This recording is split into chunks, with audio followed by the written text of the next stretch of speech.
connected. Okay, then. Am I still live? Let me go look.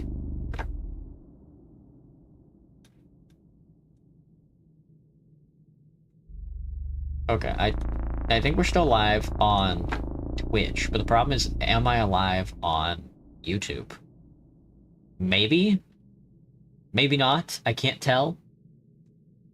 Well, whatever. Or thirst. Speak with dead. Trifle me. A piece of paper. 1 dex, 2 strength is very funny. Oh, I am still up. That was fucking weird. They hate me. You look at the wrinkled piece of paper. Its contents half legible through grime and stains. An adventuring log. However, there is something about this ranting text that could prove useful. Understand the draconic text. The translation forms in your mind from what you remember from your Days of Towers courses. Our masters will soon return. His descendants lay in wait. The great trove of Iset sits within the walls of the lost seat under the feet of traitors. I found this spoken with the spirits of his firstborn son. His bones are caught in those arcane halls, kept stable by the presence of a filthy goblin chiefess. As long as she holds that ground, his divine remnants will not move, but I have sealed the entrance. It will only open for a true follower. Hail Isis, may fire sweep the coast. Dragon cultist wrote this. Isis, the ancient red dragon, long dead. His followers believe he'll return. They always do. The trove of Isis, a legendary hoard. These adventurers were hunting for it. And they failed, obviously. The sealed entrance that only opens for a true follower? This paper might be the key. Or part of it. The trove of Isis, worth investigating, if it exists. Most dragon hoards are a myth, but some aren't.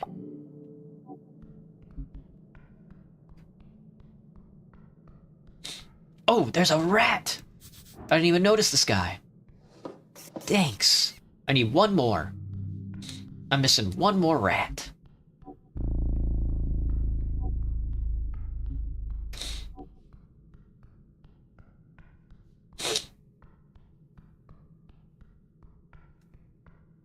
An esoteric shard in the dark. Don't mind if I do.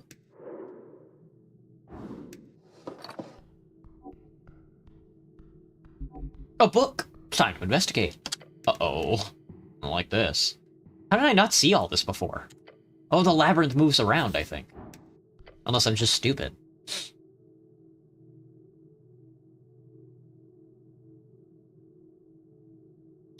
At the end of this hallway, in an alcove like any other, you see a book. It sits on a thin ledge. It does not have anything in the cover. No one would leave a book like this, not without it being stolen very quickly. This is creepy. Agreed. Don't write your name in there or anything. Heard about a guy that found a book once up in Muletown. On the cover it said famous people, and inside was just a list of, well, famous people. Historical figures or whatever. So this guy thought it'd be funny to scribble his own name among them, and poof! He turned into feathers, like a big collection of pure black feathers. Started floating away in the wind down the river. It was all everyone could talk about for weeks. Seems like he got what he wanted. He gives you a chuckle. Sure did. Then the goblin frowns, looking up at the ceiling. I can't seem to remember the guy's name, though. Ominous. An esoteric curse, clearly. Anyway, what were we doing? Take the book. As you pick up the tome, you get an overwhelming signaling sensation running down your arm. Impending doom. Holy shit, no, don't. Drop it. You okay, Claire? Are you shaking? I put it back. You do so, quickly placing it on the ledge. Open the book, then. You flip open to a page. Any page. You flip through multiple. They're all empty. You know what you're doing, Claire? Keep flipping. You keep flipping until you see text on a page. It says in a clean and steady handwriting, what tome do you desire? Huh. Yeah, this is cursed. Clearly this is esoteric. You take out a quill. You remember a number of ancient tomes, books, letters, and various pieces of literature you could ask for. You scribbled to remember the names of the various books, letters, and various pieces of literature you've seen through your education. Try writing Norvikian Chants by Patriarch Pili. Your letters immediately fade from the page, but it's replaced by another message that seemingly forms out of the same ink you used to write it. Patriarch Pili. His book is found everywhere, but the closest copy? The second Lord Patriarch of Norvik, appointed by Earth after the death of the first Patriarch. Pili is known for his organizational nature and his attitude to feverishly writing down and retaining Norvikian culture in the Order of Earth. The first Patriarch, the anonymous and faceless Lord Patriarch, who Earth appointed upon the reconquest of Norvik. He served the city for 14 years, overseeing its founding.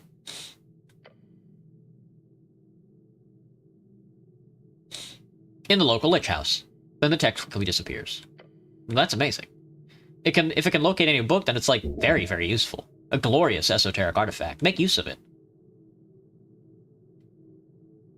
A blind manifested by hedonists. Surprisingly common book in these parts. Local offices in Waterlane. Meridoc Moonwatch. Basic travel guide. Many lie within. Even more around above. One is below. Far, far below. Another is up inside the tower. The Folk by Lexandra. Waterlane. The Halflings got it.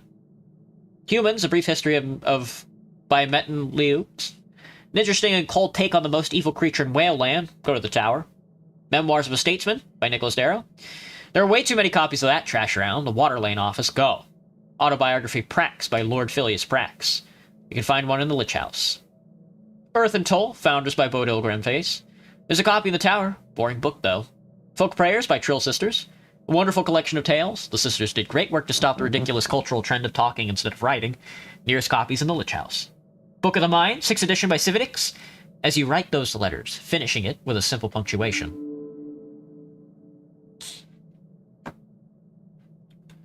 The entire illusion wanders off, far into the deep, deep hallway. Whoa.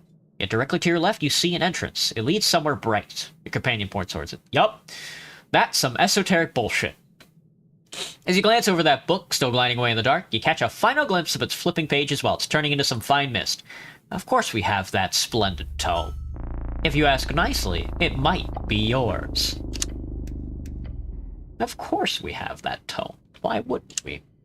Why would we have such a feeble device? A feeble device.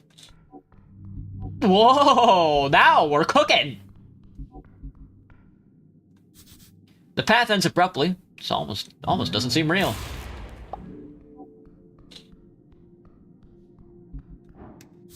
So many books and shards of Jor.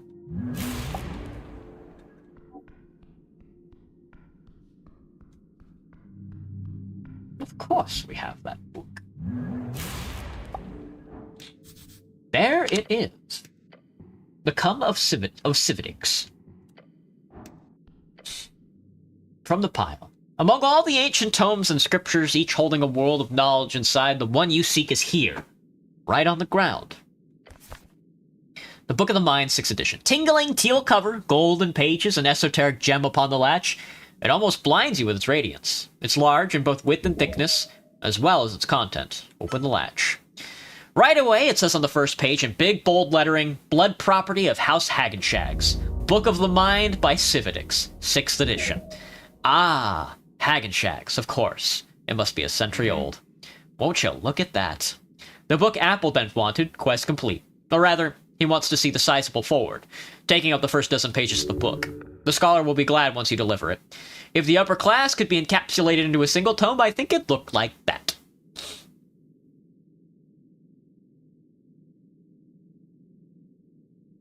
Don't you think it'd be even more bejeweled?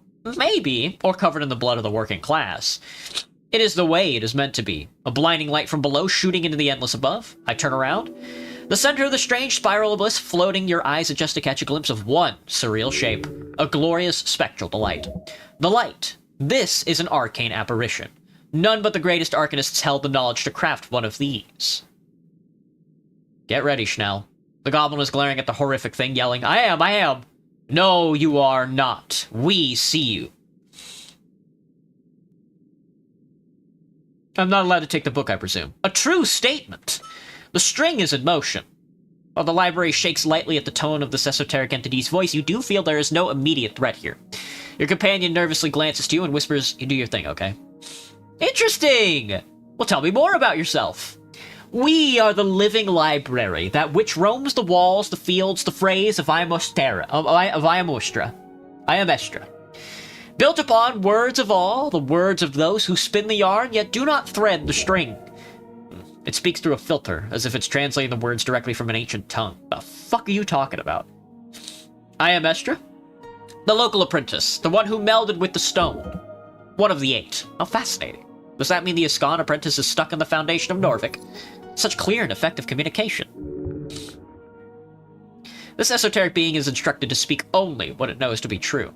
Perhaps it knows only what the books around it knows. Something akin to that would be logical. Can you see the strings of Jor? We are one with the strings. What's the rarest book you've got here? Rarity is a trait determined by the beholder. Ah, I see.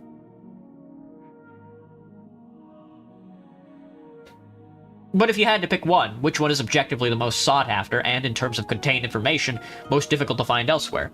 We hold 3 tomes, each of which holds a level of uniqueness and universal desire among the populace of this plane that they can be considered the most rare copies in the collection. 16 Lessons of Chronomancy by Chronomancer, the Codex of Ultimate Wisdom by assorted authors, and a copy of the Vulgata by St. Jerome. Chronomancy? Chronomancer? Ask more now. Vulgata? Isn't that a book on knighthood? Tell me more about the text on chronomancy. No. Its content is known only to those who can offer an equal exchange. It was the greatest treasure left by Himvrak Hagenshags. You must seek out this wizard Himvrak after the election. There is simply too much knowledge to pass here. The Codex of Ultimate Wisdom? The original, taken via raids 1,000 years ago, left by Rodar de la Gara Verde. Where'd you get the Vulgata? Ulrich Drazen. That's the name that was given. Does not sound like the name of the first knight, like from the magazine tales. Those seem like rare texts. Yes! They are hidden from you, for you do not hold anything of equal value. What if I could get something of more value and come back? 1 visit, 1 trade. Do you stay in the same place, or do you move about? The location changes, the worthy are drawn near. I see. So it's a temporary pop-up sort of situation you've got going on here.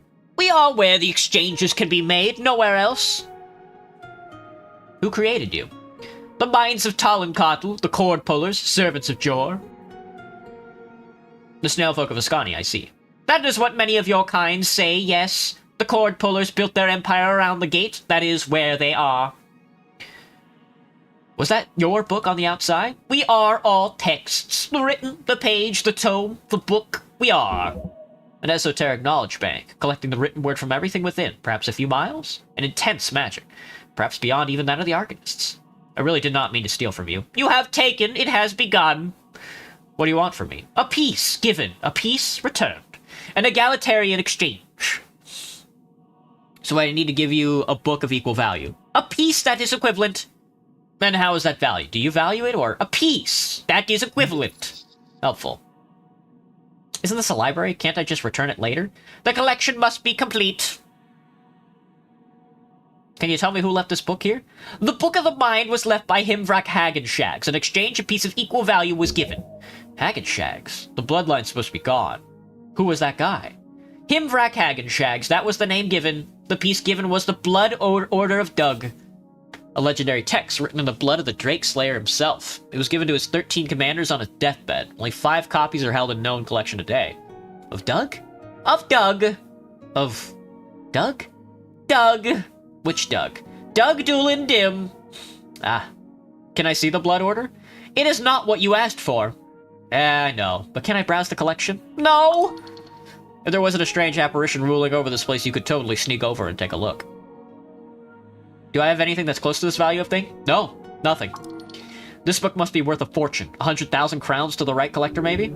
A monetary value, no, but in more subjective terms, trying to figure out equal exchange. Shouldn't be too difficult. No, there's nothing you have that monetarily exchanges quality to this tome. However, it's not connected to a monetary value at all. It is not. While powerful, it would be unlikely that this thing would apply its own material break to the value on texts. A material break is the point at which a certain valuable material used in component costs loses its perceived value to such a degree that it is no longer usable in spells. While this breaking point has been estimated in the past, a few magicrats powerful enough to research this did not publicize their findings. Simply because it would not keep the value of the collection intact. If you take out this book and then spread the secret forward hidden within that Appleton spoke so longingly about, then the value would crash. The monetary value of the collection would collapse. It has to be an object of, what, sentimental value? More or less, yeah. Something that symbolizes a similar value on whatever ineffable level this apparition appraises its collection. Which means that there's only one object in your possession that would reach, in any way, a high enough level of value. And you know what that is. No. What, you got something? An equal exchange, says the apparition, the light at the center of the spiral growing more apparent. My voting card. Your what? That would be an equal exchange. An equal exchange.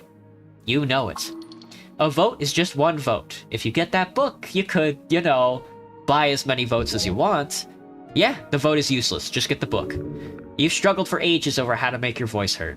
Is this the time to falter, truly? What a terrible conundrum. Just do it. You should think about this hard. Come on, just do it. You're holding the voting card in your hand. On its surface, you see the marks of an indecisive man, lit up on the glow of the living library. Cleric? An equal exchange. State your full name and the name of your piece. No! No! They hate me, dude. They fucking hate my ass. Where? No, man, no. Fuck. I hate everything and all living creatures, dude.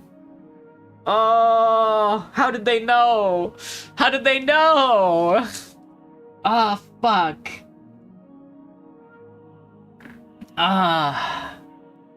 Alright, let's give away our voting card. You nod toward the light. It then repeats the command. State your full name and the name of your piece. Rand Hemlin. Rand Hemlin's voting card. The card is grabbed from your hand as if swept up by a non-existent wind. Yes! The voice lets out a deep, harrowing statement. The exchange is accepted. This is for the best. Your voice, it's not worth much. The trade is in place. Then the light slowly begins to fade as darkness once again envelops the spiral chamber. Ah, man. Good job, but I gotta ask. Why was your voting card worth the same as this super expensive book? What do you mean? I've lost my only vote. I won't be able to participate in our first ever election. This is a tragedy. Cleric. He looks at you with an apprehensive gaze of concerned parent. You know you can just get a new one, right? Yes! Huh? A voting card. It's a bit annoying, but anyone can just get a new one from the district office if they lose it. What? Suddenly the light returns. Value is depreciated! Snell! Ah, shit. He glares at you. He glares at the apparition. Then he glares back at you, nodding. Run! You quickly slip the fancy book into your pouch of folding, and in the same movement, begin to sprint up the spiral walkway. As you do, the voice lets out a deep, harrowing statement.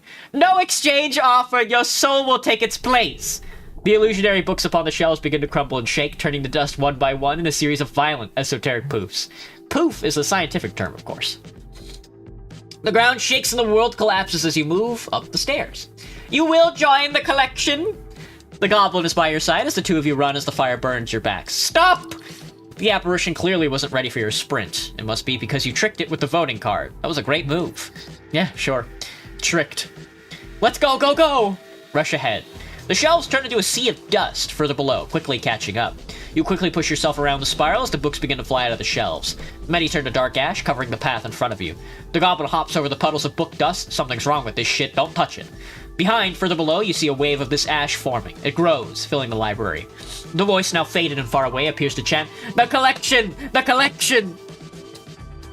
As you hear this, a tome lands before you. It does not turn to ash. Look at it. Look at it. It says, The Personal Spellbook of Grand Arcanist Phileas Prax. This is a masterpiece. You must have it. Grab it. Or, no. It's an illusion. The apparition is controlling your psyche. Resist grabbing the spellbook. It does not make sense. Phileas Prax did not have a personal spellbook. Such a powerful arcanist would simply bind his memorization mentally, spiritually, and physically, obviously. Jump over the spellbook. Rushing past, it turns to ash behind you. Go! You follow the goblin up, closer towards the exit. You're so close now. As the strange ashen books now pour into the walkway in a cascade of dark pages.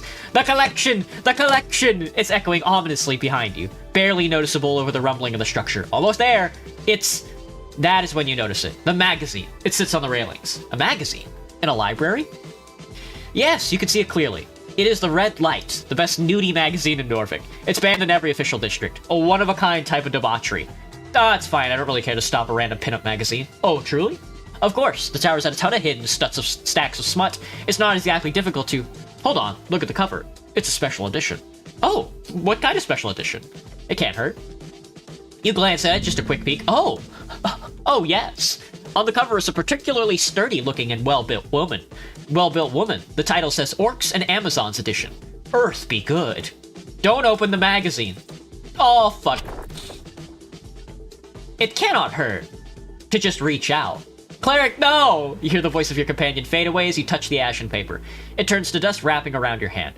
The great booming voice reappears behind you, sending a throbbing pulse into your skull. You will take its place! The sea of ash rises over your boots, your legs, your chest. It's hard to breathe now. It's nice here. And then nothing. This is what you deserve. There is no one here to ruin it all. Nothing to escape from. No one to leave you. Nothing at all. Dive into the sea of ash and dreams. Suddenly a sharp pain grabs hold of your neck. Tight and rough, it pulls you away. Whoa! Away from the good. Try to open your eyes. You're not getting away that easily. You see a glimpse of your goblin companion desperately pulling you out of the ashen flow from below. A leather strap is wrapped around your throat. It's choking you, but just before you lose consciousness again, the goblin lets go. You're out of the poisonous ash, but your mind is groggy. Now get up! Get up and run. The flow of ash catches up to you quickly now, like waves of glittering dark sand. Each splash hitting your back causes you to lose strength. The two of you run towards the exit. Don't stop!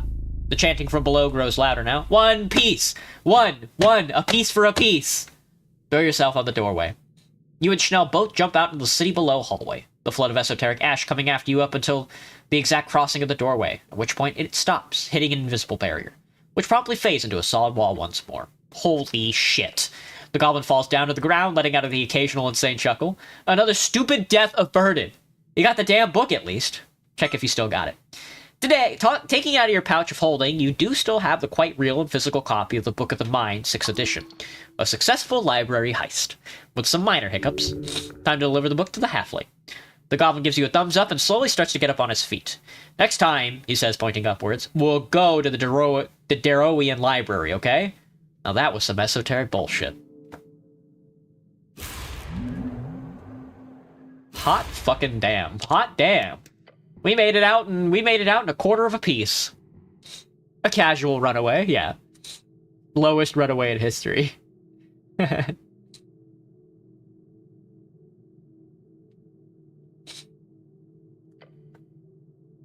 Damn, look at us, dude. We got the book. You found the bookbinder on Waterlane. No, that's the Phoenix Folio. That's not the book I want. There's a different book quest. Shh. You encountered the living library and retrieved this rare book from its shelves. It's a powerful magical tome, but Schnorr will let you keep it. He just wants to copy forward. Just wants to copy the forward. +2 Constitution goes crazy. A special edition released of the famous book by Civitics. It feels awfully esoteric to the touch. Let's get the fuck out of the maze, dude. I didn't even know that was there. I thought I scouted out the rest of the maze, but maybe I did. Maybe there's still more to the maze than I know of. Let's actually walk around one more time. I think there's like another corner. I don't think I've ever gone straight here. Like this way? Maybe I did. Oh, there's a door there.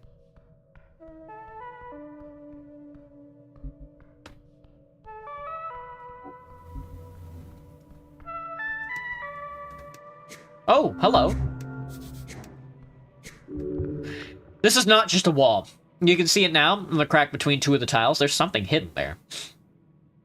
It's really smart to slide fingers into dark crevices like that. It could end poorly, but the signs of potential annihilation, defiguration, or other forms of small limb removal are not quite there.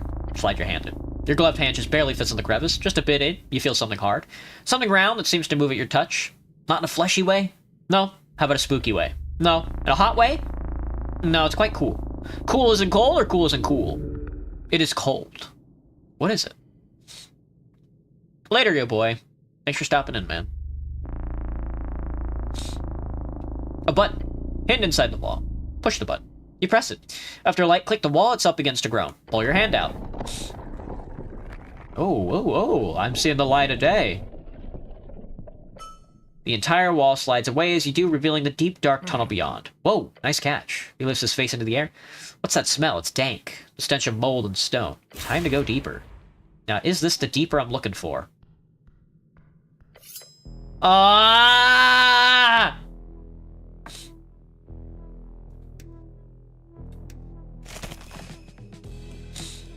Seemingly out of the air itself, a masked figure appears. The intimidating shadow stands ready to strike with a dagger in hand.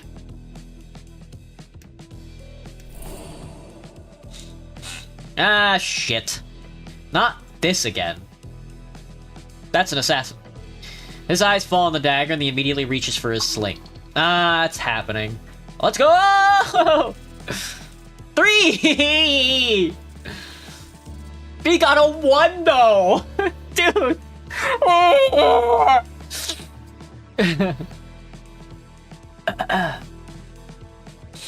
Your goblin companion takes the initiative. Snell whips his sling with a practiced flair and launches the stone. The assassin flips backward, trying to dodge it, but it connects nonetheless with a sickening sound.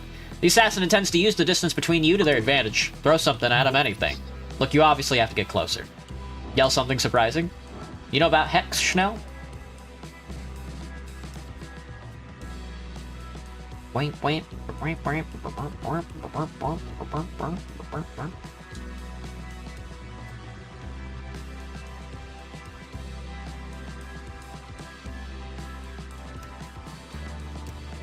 I mean, steel yourself against this threat. No. Close the gap. Yell something surprising.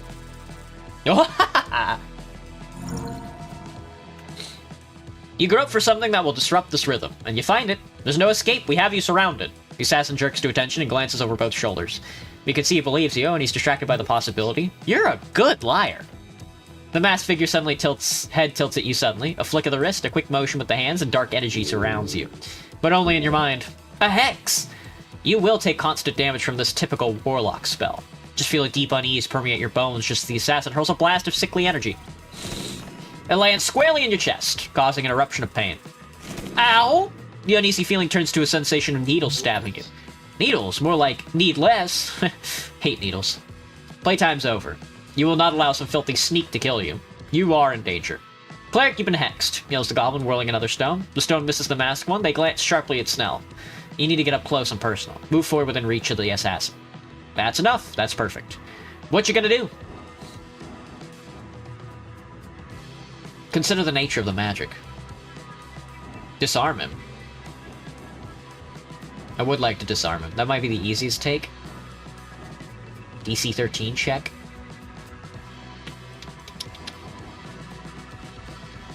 Consider the nature of the magic. Let's consider the nature of magic. You know. Okay, so this is a dagger-wielding mage, and you can't figure it out. The maskman again lifts his hand, shooting a viridescent blast. I'm fucking dead. You endure the pain as best you can. And then the uneasy feeling, sharpness, and slices at your nerves. All three of you are beginning to tire. Beginning to tire, much like a bicycle being used for the first time. This one won't be interested in jokes, never mind. The end is near. Snell sprints forward to the assassin and tries to slide tackle his legs. The assassin leaps into the air to dodge, but Snell reaches his hand up and connects with the masked one's ankle. The assassin tumbles to the side, almost falling prone. What a sidekick. End this fight now. You can disrupt the magic's blade string. You have the capability. I do. The mask would be a valuable item to have, and knowing who's trying to kill you is usually a good idea. There we go. There we go. You raise both hands in front of you and curl your fingers. You reach out, not physically, but esoterically. You connect with the string connecting the assassin to the dagger. You shear the string, and watch as the dagger is set free in a rapid spinning motion. It cuts into him deeply. A painful murmuring escapes the mask. The assassin releases a shaky breath. The assassin raises his offhand as though he's going to blast you with an energy again, but he lashes out with the dagger instead. I died. I actually died. I died. I'm fucking dead. I died. I hate everything in all life, dude. Alright, where did I last save? They fucking hate me! I'm so bad at combat! Okay, well, this isn't a bad spot to be in, I think. Let's see. Oh, I want to see where this one-way door goes. We have no idea where this goes.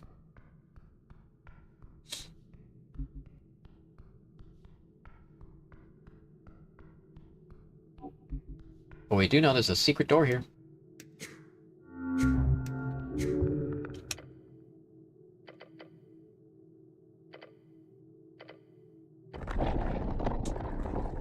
Walnuts don't actually consist of walls, despite popular belief. Huh? That's true. I think this takes me to the Undertow, which is where I need to go, but it's very late at night. Let me see. I would like more spells and I would like more health. So give me, instead of using a funny potion, give me some cardamom. That works as well as this guy. That's good healing. And then I want to take some of these. There we go. We could bark skin, but I think I would rather bless.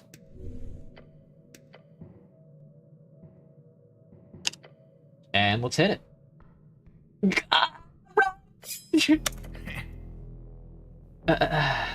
That's an assassin. Roll initiative. 3! Please roll a 1 again. I'm so bad at this. 12.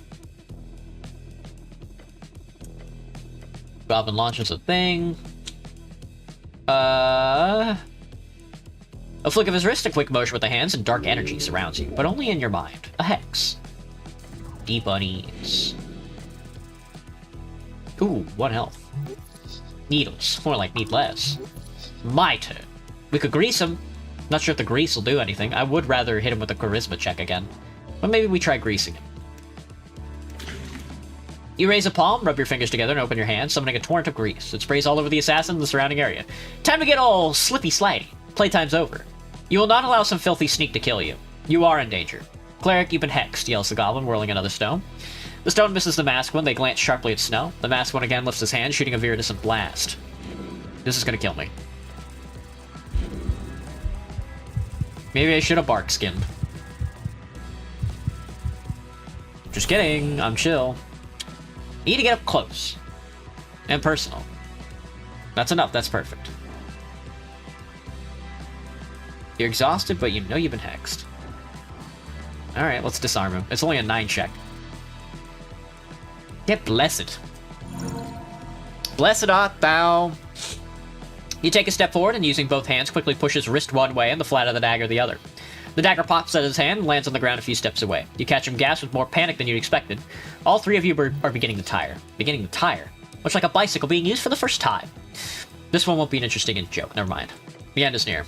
Snell sprints forward, at the assassin, tries to slide tackle his legs. The assassin leaps into the air to dodge, but Snell reaches his hand up and connects with the masked one's ankle.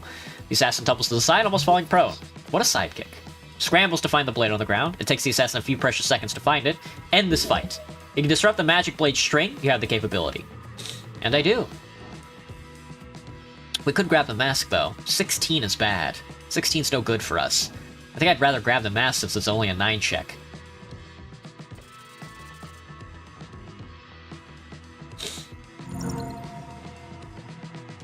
You feint low, then reach out suddenly with both hands and connect with the mask. You give it a yank and it peels away from the assassin's face. It tumbles to the ground. No! You see the assassin's face for a moment. His face? Her face. Why are you doing this?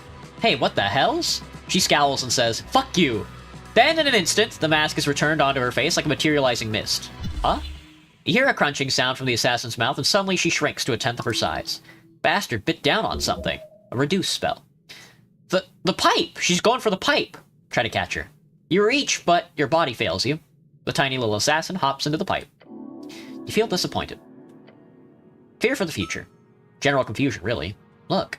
Snell points towards the stairs behind you. They go down. Far down. We won, Snell. Huzzah! Oh gods, no, no. The goblin doesn't look too good himself as he returns the sling to his back pouch. Look. We can either head back upstairs, or we can continue down. Whatever that bastard didn't want us to see down there, we now have an open path.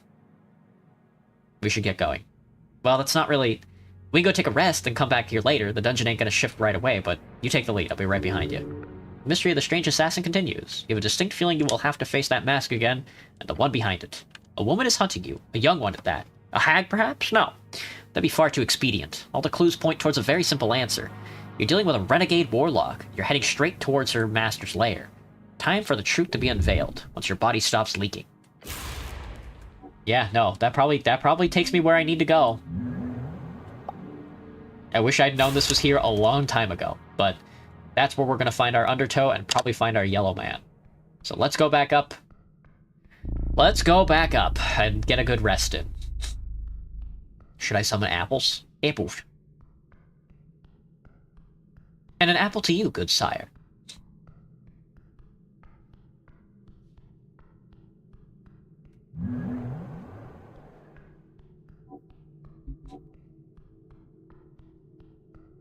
I hope I'm not late for the election. I still need to cover Lady Sageleaf before then. I don't know when the election is.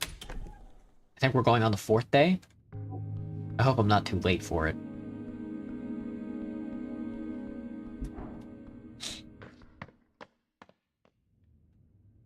Hello, Viskin. Come here often?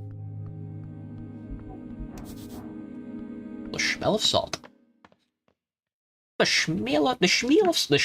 It's the schmeal. You guys know about the schmeal?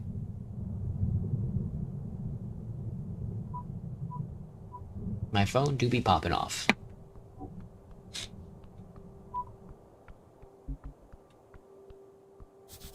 There's an esoteric effect in the place here, stopping rainwater. Fascinating. I'm fucking going home.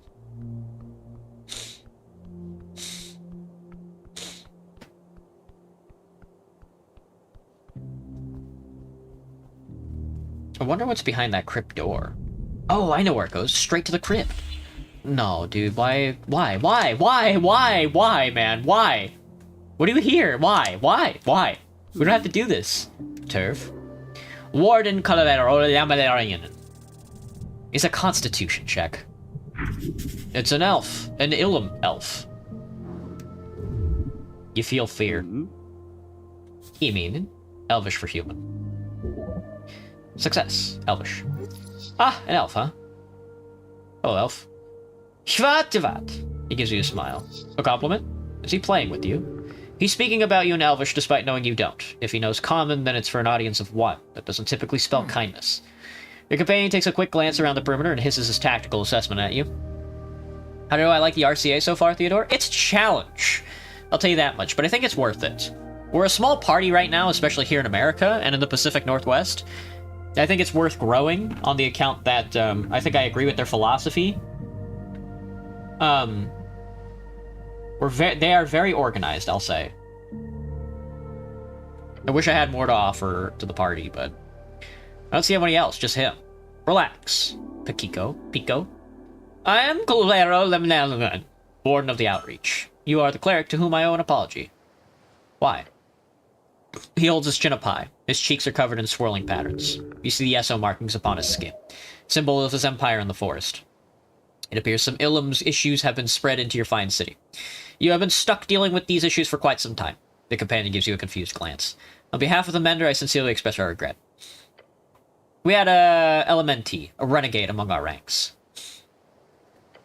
A certain member of the court, I'm sorry, I can never quite seem to get that right. Is it who ended up betraying us, or whom ended up betraying us?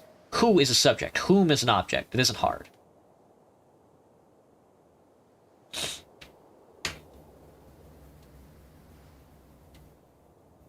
Who is a subject? Whom?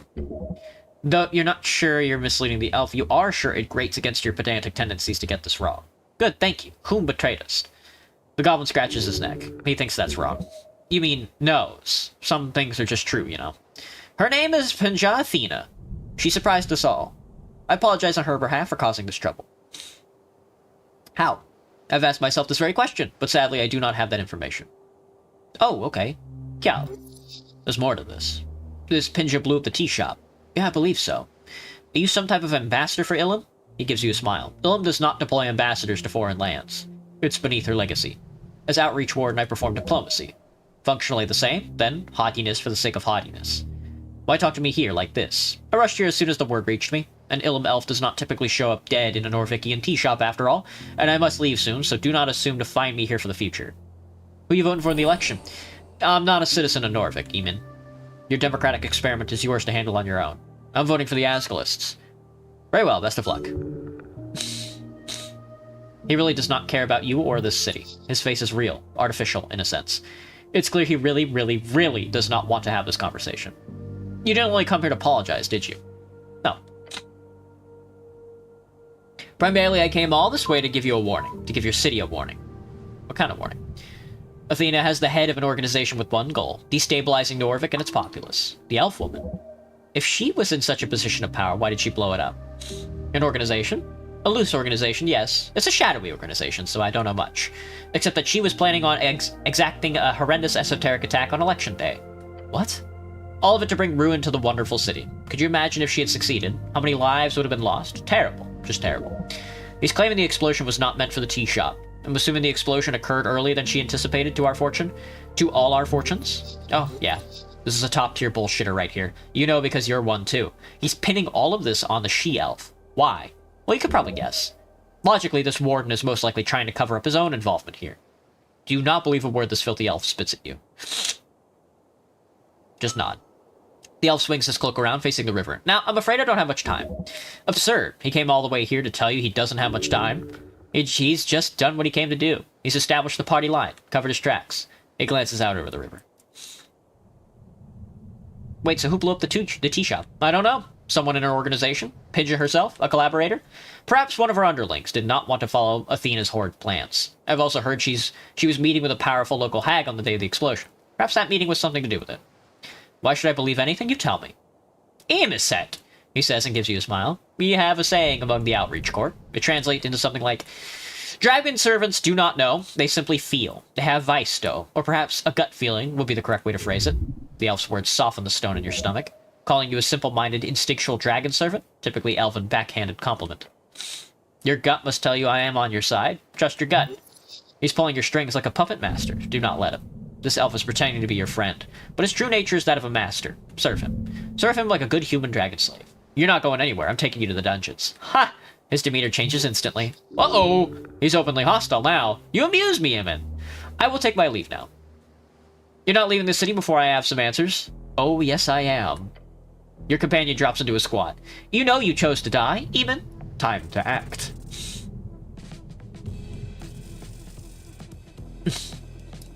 Uh-oh. The elf watches you carefully, actively. He's planning.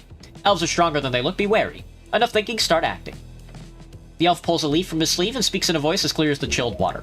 Oh, that's a moonseed leaf. He's casting Moonbeam. Whoa! A cascade of silver light crashes down on you, tearing into your body. Oh my god. It's gonna hurt, so make it hurt less. You grit your teeth and turn your shoulder into the light. The pain lances through your arm. It's bad. But it could have been worse. But it could have been much worse. Your companion grabs a sling, loads it, and whirls it around his head. That looks like a great shot. The stone sails through the air and grazes the elf's ear, drawing a sudden spray of blood. He stumbles to the side, briefly clutching his ear. His eyes narrow. Now's your chance. Make him stay. Your stomach churns. You're terrified of him. He's pretty far away. If you get closer to him, grabbing him would be a lot easier. He is actively casting a spell to kill you, so intimidating him at this point might be tough. You did kind of take the spell like a champ. I mean... we gotta intimidate him. That's the only thing I can do. Yeah. 28. You reach for the authority you can so easily embody.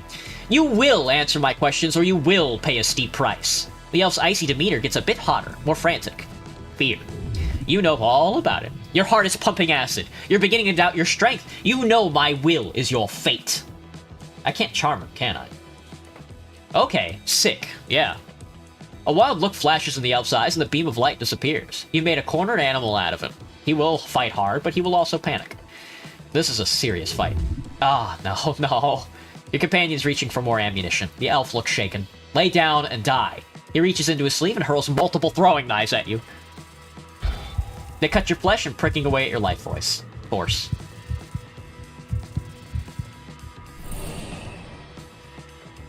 You damn insect, how are you still alive? He blinks and scoffs. Crushing a bug like you is beneath me.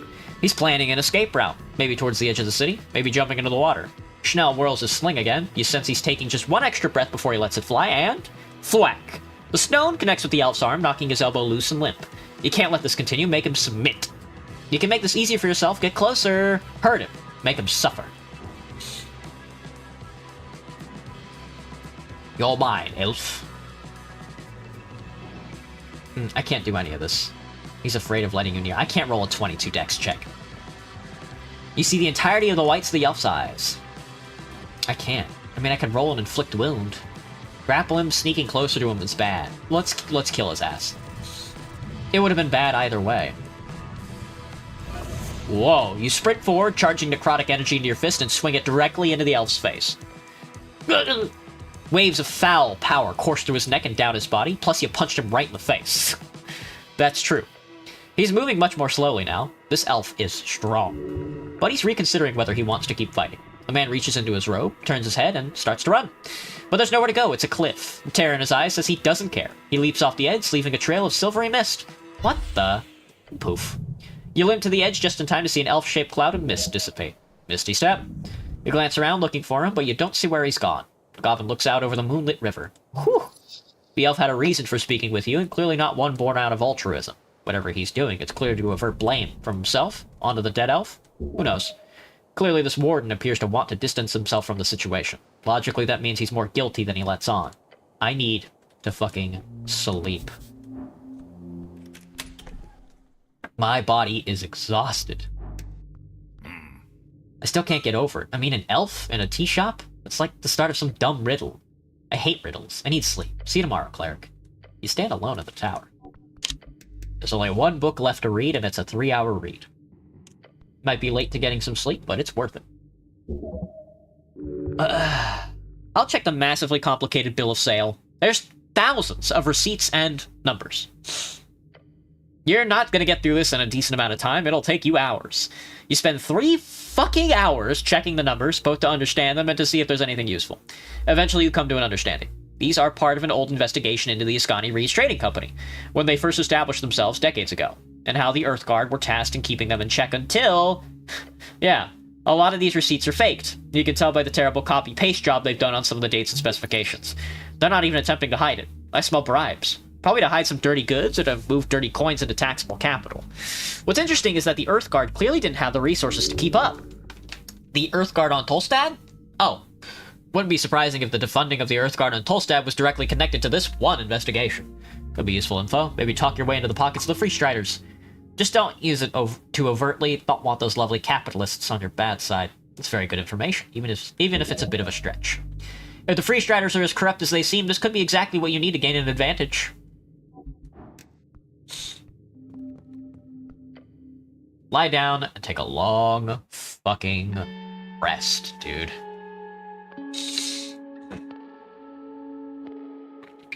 As you fall into the softness of the bedroll in this tiny tower, you feel tired. The kind of tired sleep won't fix. Then there's the question of the elf. This was supposed to be a simple job. No casualties, no pressure, just some angry goblins at a ruined tea shop.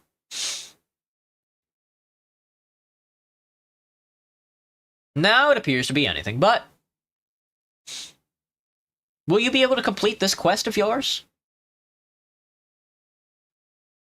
Below the below, that is where you must go. That is where you will find your answers.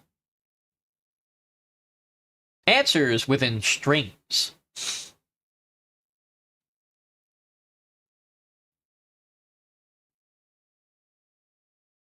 Below the below, that is where you must go. Below the below. Indeed, indeed. Awaken. Arcantos awaken. 2 days remaining. 2 days till the election. You must try to focus despite all the horrors of this world. Nah, don't worry about it. You got a feeling you're gonna finish this job just on time, as per usual. Alright, how am I feeling? Looks like I'm up to snuff. Excellent. Let's fucking pray. Staring at the chiseled monument, you focus your mind. You take a deep breath and begin your prayer. And... tranquility. The celestial Atir. A woman, a warrior, a divine creature. She's here for no other reason than her own broken ways. Listen to her, and you will be rewarded, if you so wish to carry her blessing. The dead elf? Her death is complicated, her goals muddled, she is the center of a web. But who is right? Who's wrong?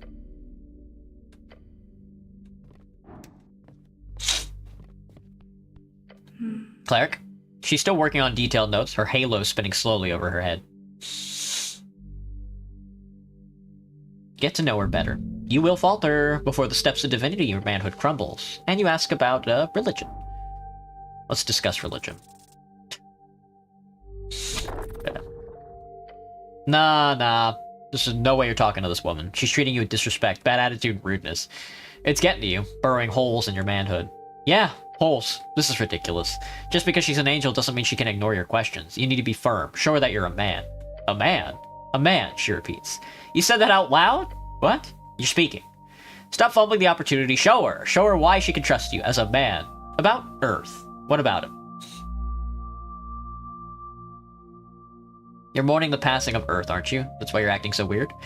That's not the case, Cleric. You do not seem to have understood things correctly. She goes quiet for a bit, studying you. I'm busy. Maybe later I can speak in detail. Ah! Yeah, sure, that sounds good. I'm gonna cry and run away. Hello, Banana. I'm a reader, I'm reading on it, dude.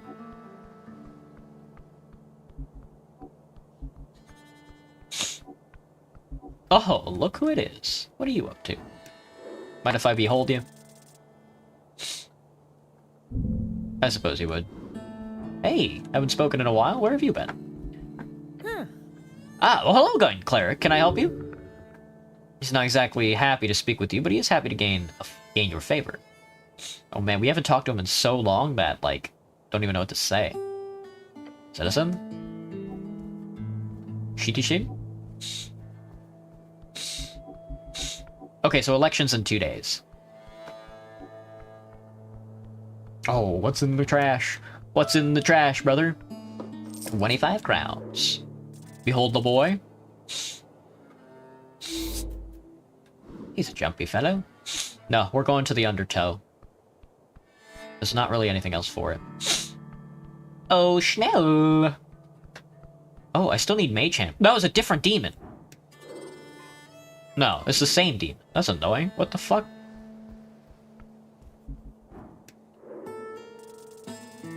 $12? Not too bad. There you go. She works hard, but only in ways that improve her craft. Her passion. There's that fucking lobster.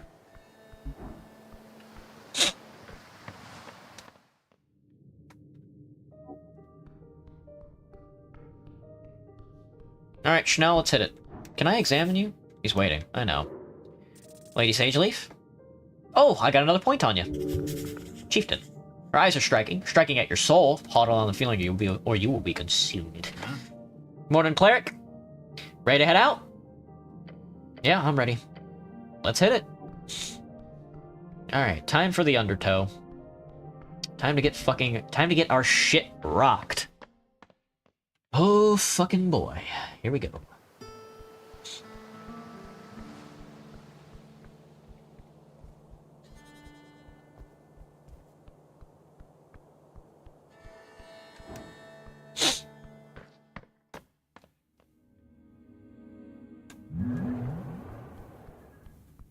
Do I have a full examination of you yet? I do. Omega lol. Might as well hit everybody I can while I'm passing by them. Usually kobolds are only dangerous in large numbers. This one appears extremely deadly on its own. Beware. Beware of what? Ha ha ha. Beware of what? What you know about rolling down deep in the pea?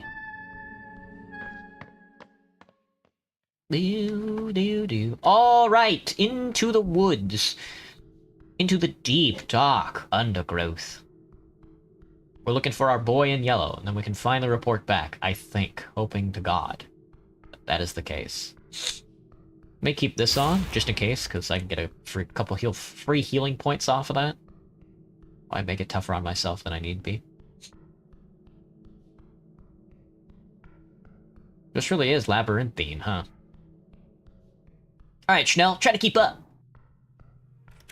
And away we go! Thoughts on the Steam sales? There's a Steam sale?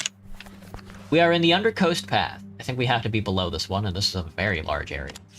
Goodness fucking gracious, dude. A labyrinth ahead. Oh, fuck. You stand before an entrance. Beyond, you see dark tunnels, winding passages, a forlorn chamber connecting them all. Seems like one of those paths could lead down. You step inside. The musky air invades the holes in your helm. The air is thick with pollen. Fungus. Every breath you take is mostly damp fungus. Let's not linger here, okay? Exactly the type of place where poor clerics get gutted by ankh-eggs, gricks, or... what are those land sharks called again? Bullet? Yeah, one of those. Alright, which way, cleric? I thought you'd tell me. You want me to choose? I've been running behind you all this time for the very explicit reason that I assumed you literally would not follow me if I walked in any other direction. Oh, I didn't realize. I'm sure you didn't. Now pick a direction. Fallen hallways. You move into the collapsed hallway, stepping over rubble and rotten timber. Watch your step. The floor is uneven, treacherous. Stone debris everywhere. Ancient construction, fallen to ruin. This place has been abandoned for decades, maybe centuries. A clicking sound echoes from the walls. Ah, fuck.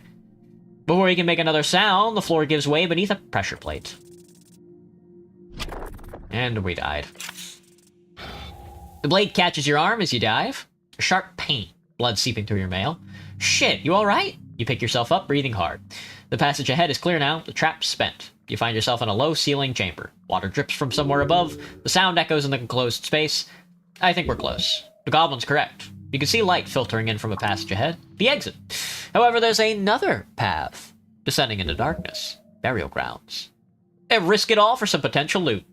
You descend into the ancient burial chamber. The air grows colder still. Rotten. Walk to the cracked entrance. The doorway appears to have been sealed for millennia. Yes. Actual millennia. A recent seismic shift must have broken the seal. Stillness, heavy with centuries of undisturbed rest. Your footsteps splash in shallow water. It pools on the floor, ankle deep. The chamber is vast. Columns of carved stone rise into shadow. Snail motifs, spirals. Yeah, this is a tomb. Tons of bones all around. His voice is barely a whisper. Don't take too long. And there, in the center, an altar. Upon it rests a mummified corpse. Not a human, a snail. A giant snail. Its shell is crystallized, preserved. The body itself is wrapped in ancient cloth covered in strange ruins. Funerary rites? Or a ritual? How else would this corpse be preserved for so many years? One of its appendages is extended, held out. In its grasp, a ring. Entirely silvered. Even from here you can see it glow faintly. Magic. Powerful magic. Very powerful. Examine the ring. You step forward. The water ripples around your feet. The craftsmanship is exquisite. Ancient artistry.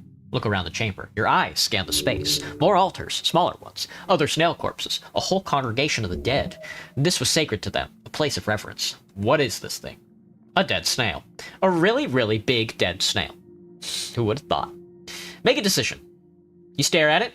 So, you gonna take it? I'm gonna take it. You reach out. Your gauntlet closes around the ring. You pull. It slides free from the mummified grasp. For a moment, nothing happens. A ring of spell storing. An incredibly powerful magical item. What a great find. The goblin wipes sweat from his brow. Let's get out of here before something else wakes it up. A sound. Huh? All around you. Ah, shit. From the shadows, from alcoves, from beneath the water, they rise. Skeletons. Their bones, ancient and yellowed, covered in barnacle and coral. Run. Ah! You are trapped. Roll for initiative. 18? 19. It's my turn. They move as one, a chorus of clattering bones. A dozen undead guardians awakened after centuries of rest. Protect your loot, damn it. Your god is with you, he must be. There are nothing but bones, manage them. Death surrounds you, literal death. Nothing to cast. Look around for a pattern in their movements, dodge and weave, swing at the nearest one. We need to get out of here. Working on it. Can we talk to them? No. They are beyond reason, beyond words. Fuck. Dodge and weave is probably my best bet, because it's the lowest check. I think. How good are my stats, by the way, on Dex? I mean, it's better than daunting, I guess. Hit me with it. Yeah, there we go. You move like water between the attacks. Your feet find purchase on the wet stone. Every strike misses. You're in control for now. They swarm forward, weapons raised. Rusted blades, bone spears, coral-covered clubs. 3 of them converge on you at once. You weave between the strikes. 1 blade, 2, 3, none of them connect. Keep moving. The skeletons reposition, preparing for another assault. 2 more skeletons advance on Snell. He dodges 1 strike, but the second catches him in the leg. Ah, shit! The remaining skeletons circle, waiting for an opening. There's too many. The goblin draws his sling and lets a stone fly. It strikes 1 skeleton square in the skull. The skull cracks, but the creature doesn't fall. Fuck. You're still surrounded, but the tide might be turning. But they are undead. They do not tire. You do. Earth lends strength. You need to end this or run. Think. Use your esoteric might. Think fast. Snell, we gotta go, brother. I know! He darts between skeletal legs, barely avoiding a strike. I'm fucking working on it. Fall back to the exit? Charge through them? No, fall back to the exit. I got a +1 or a -3. Of course I'm gonna take the chance. You backpedal quickly, your allies moving with you. Step by step, fighting retreat. The skeleton pursues, but you're keeping ahead of him. The exit, you can make it. Fall back now. You turn and sprint for the exit. The skeletons give chase, their weapons clattering, but you're faster. Rush past the threshold. You burst from the burial chamber into the passage beyond. Your lungs burn, your wounds scream, but you're alive. The skeletons reach the threshold and stop. They stand at the entrance, weapons raised, but do not pursue further. Bound to their tomb. Guardians that cannot leave their post. Keep moving. The goblin limps behind you, clutching his leg. You survived. Barely. You alright, Snell? I'll live. Probably. You? I've been better. Haven't we all? Reach the exit. Your lungs burn, your body aches, but you're alive. And you make your way to the exit. Behind you, the burial chamber returns to silence. You are emerging at the bottom of the ruins. The labyrinth delivered you safely down. Well, that was something. Nice to be alive. And there they are. A bunch of little dudes. Then he tenses up his arm, brushes against one of the sprouting colorful flowers. You really don't like mushrooms, huh? I don't see why I would. Especially these giant things. Like, come on, look at them. They're huge.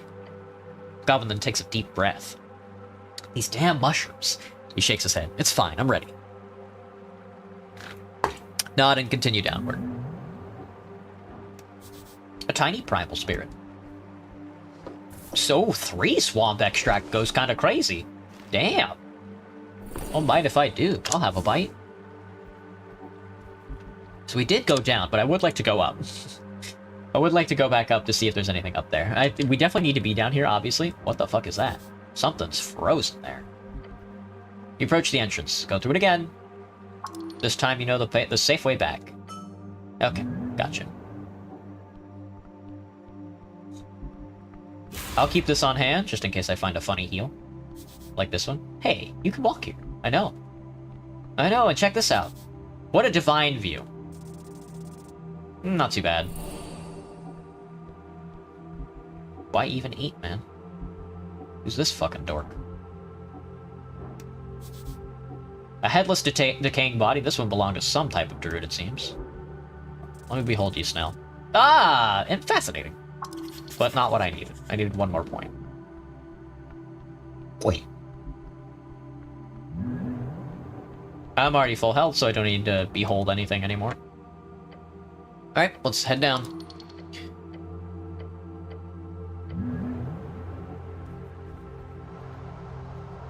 Let's find out what the fuck is going on with this guy. There's a lot of things going on, actually. A lot of gnomish folk. An old shield. A really old shield. Dex and Wisdom bronze shield. That's not a bad item, I don't think.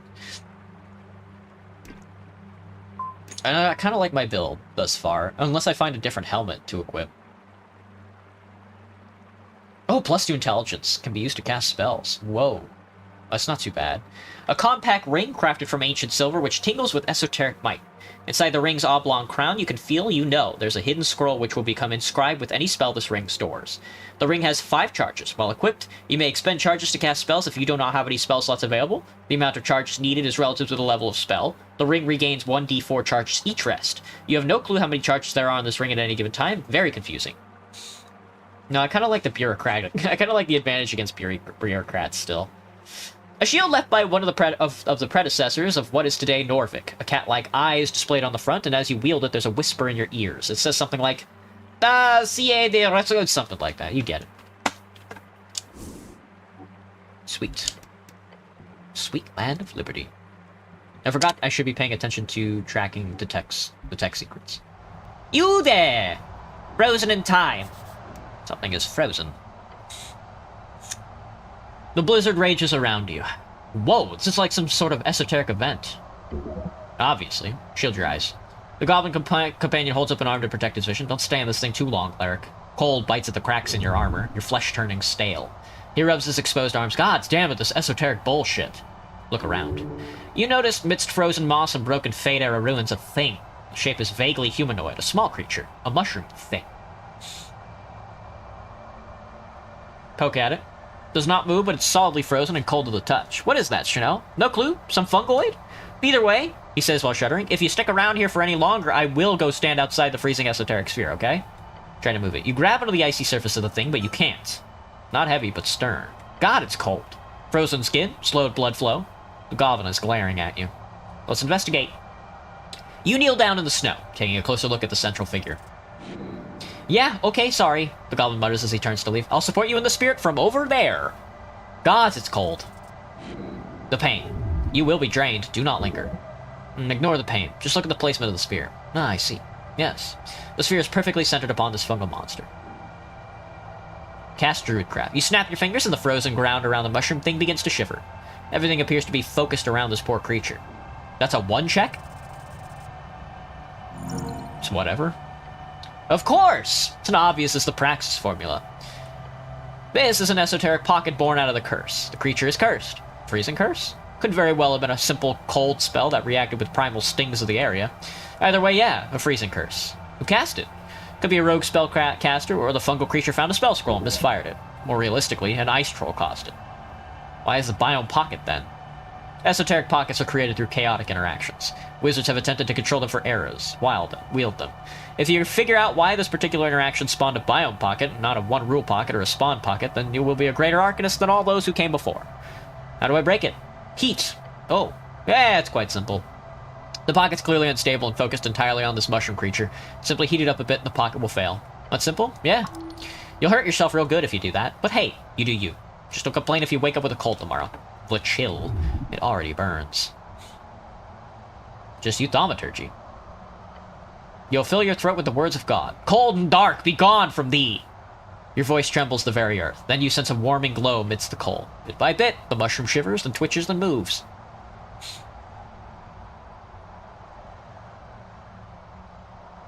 Ah. An esoteric tingle. You blink and it's gone. The heat you brought to it causes the esoteric cold to cease. The blizzard suddenly stops in the blink of an eye, as if the aggressive snowstorm was but an illusion. There it is, the end of the pocket. You have turned off the blizzard. Feels a bit strange to do, even for you. Oh, damn. Great job. You hear the goblin call out as he walks up to you. Oh shit, it's a mushroom. Moving mushroom. He then moves back, way back. Stilted. Stare at the mushroom man before you. Brr. It's okay, little buddy. You okay, little buddy? Brr. Brr. The mushroom man raises his head. You see a tiny mouth underneath the cap. Shakes his head, says again, Brr. Brr? We noticed you were in trouble, he says while keeping a healthy distance. The goblin does not want to approach. Nah, he's not happy about being near a moving mushroom like this. The fungal folk thing stares at you. Are you able to speak normally? Brr. Well, that's a no then. Brr. We? The goblin points at you. Sorry, the cleric here was the one who helped you out. There, you happy? Such a sensitive goblin, really. Alright, you're scared of the mushroom. Thank you, Snell. No problem. Now, talk to the guy or something. He keeps a very healthy distance. Just look at him for a while. The mushroom man looks around the still frozen grass until he finds snow-covered bowl. He lifts it up, shaking it clean. As he does, he lights up. Ah, he gives you the tiny item, the Iowan stone. It's heavy in your hand despite its small size. Oh my. An Iowan stone. How? Oh, it was in the grass. Oh shit, this is a very powerful magic item. Yeah, the Iowan stone was responsible for this prolonged esoteric pocket. But something else must have been initialized. Thank you. The little mushroom man then waddles past you, walking away from the still frosty area. Alright, bye. He seems to walk around the corner into the nearby ruins. Alright, see you around.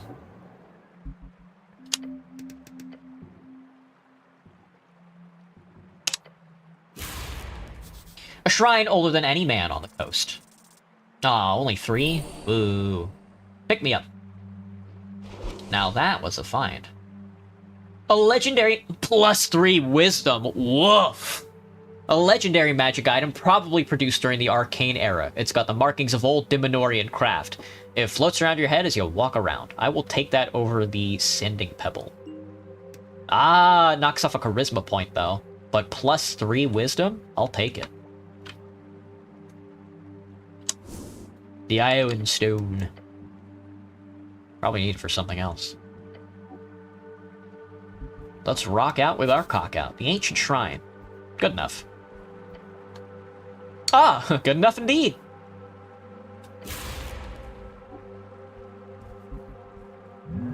You can't hide from me.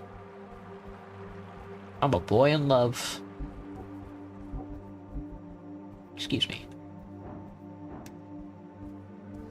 Oh, 4 swamp extract still goes crazy to this day. HWBT apple crate. I'll be taking that. Thank you very much. I'll be taking that. Brr.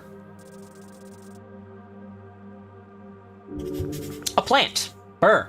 The vibrations he gives off is his language. With magic, you could communicate better. The mushroom man greets you with a slight tilt of a large cap. It then rattles out a quiet noise from its mouth, while Snell keeps his distance. Brr! The mushroom man clearly gestures for you to come closer. He appears to have something for you. You have something for me? As you speak, he takes a few jumpy steps closer. Oh, that's way too close. You should... Hey, are you? The poof of smoke suddenly explodes from the mushroom man. Not smoke. Spores. Cough and wheeze. Ah, jeez, I knew this was gonna happen.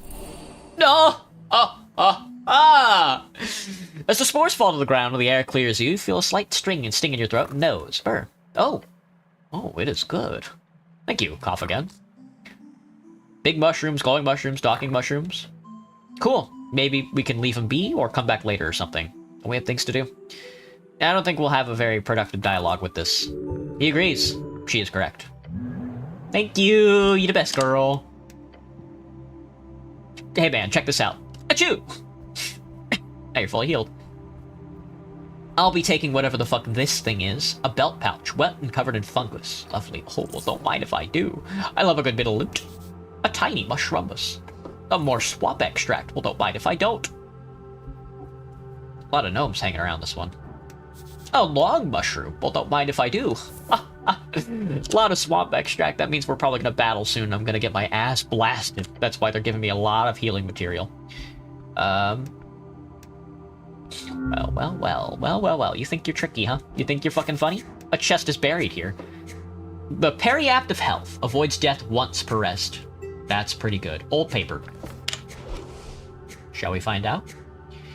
Whenever you go unconscious while wearing this item, you are instantly restored to 1 HP. This effect can be activated once per long or short rest. An empty piece of paper? Really old paper. In the corner it says in some archaic tongue, Nota a mí mismo. Your mom. That's what it means.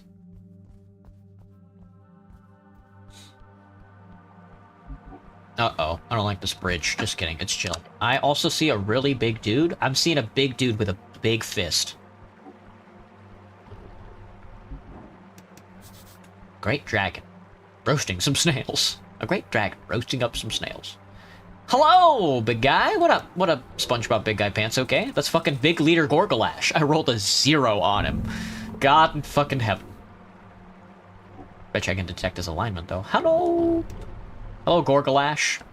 It's back facing the Pillar of Jor, a creature right out of every kid's nightmares.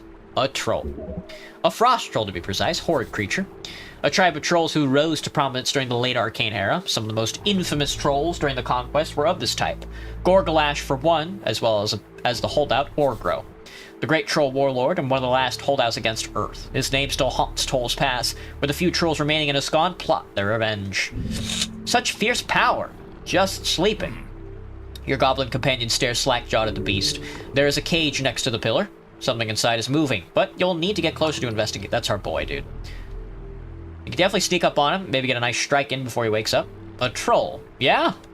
Your mortal enemy. You stand no chance. Any troll still alive today is going to be a particularly formidable foe.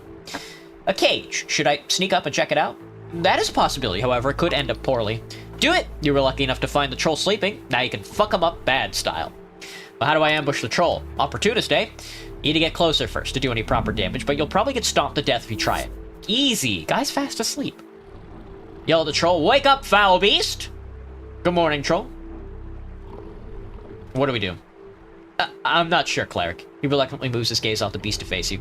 This is beyond anything his whisper is low and shaky. We can't kill a troll. His face says, could we? We could sneak closer.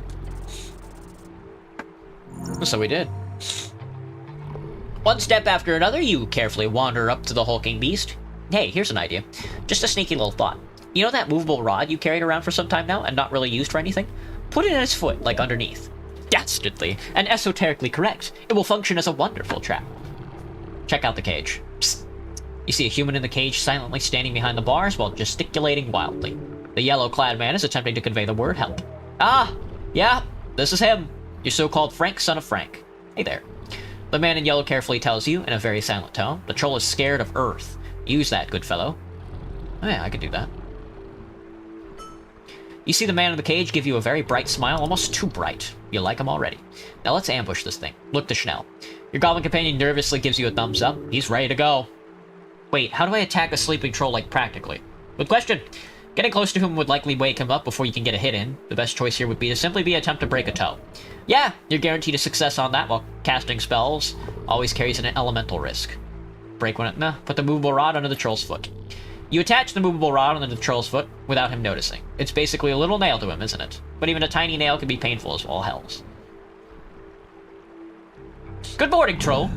The troll slowly opens its horrifying eyes and turns to you. There? Vath? He stirs, leaning forward. Duck, hide, run. Var! You see a rage building. I said good morning. I'm here to kill you, citizen. Nice day for a rest of the pillar, eh? The troll looks at you like he can't believe his eyes. It's time to duel. This is gonna be bad.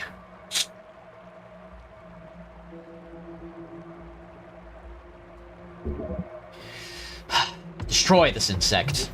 You might be able to talk yourself out of this. A cleric. Oh! I've waited so long. As he stomps his left foot down, the movable rod makes direct contact with the rocky ground. The rod instantly becomes stiff, no longer attached to the bottom of the troll's foot. Instead, it anchors to the ground, staying perfectly still and pierces straight through his flesh. Grah! The troll roars as the movable rod implants itself deeply within his clawed foot, rivulets of blood spilling across the ground. Troll blood, a highly esoteric substance. You can see it mutate upon the ground. Don't look at the blood, look at the damn troll. Oh! Wait, he really wants to kill you. Shit. Well, I rolled a 15. What you got? Well, he rolled a 16. He's the best. Your goblin companion is already acting. He loads a stone into a sling and shoots it, already breathing heavy. It crunches into the troll's kneecap, blowing the skin off and causing him to waver. You have awoken King Gorgalash. Quake, wretch, for your doom is come. He pulls back a giant leg, then kicks it forward with another roar. Fuck. Nails piercing, like a wave of spears. You try your best to shake off the impact, but damn! Earth destroyed nearly all the trolls in the realm. This Gorgalash reigned as the last king of Skani, alongside Yodamel, Berg's daughter. To think he has been alive all this time, how pathetic. You stand tall in front of the troll, molehill defying the mountain. Act now! Astonishingly foolish. You can't defeat a troll with brute force alone. Sorcery was invented for moments like these. Your flesh is shaking, fear in your very limbs. Alright, this is clearly got off to a bad start. Let's try to calm things down. Yeah, you can reason with any being, including this one. Exactly. How hard could it be a troll to trick? I am Earth. Return time to finish the job. Well. Now hold on a second. I like where this is going. No. I don't think that worked. Oh, well, just kidding.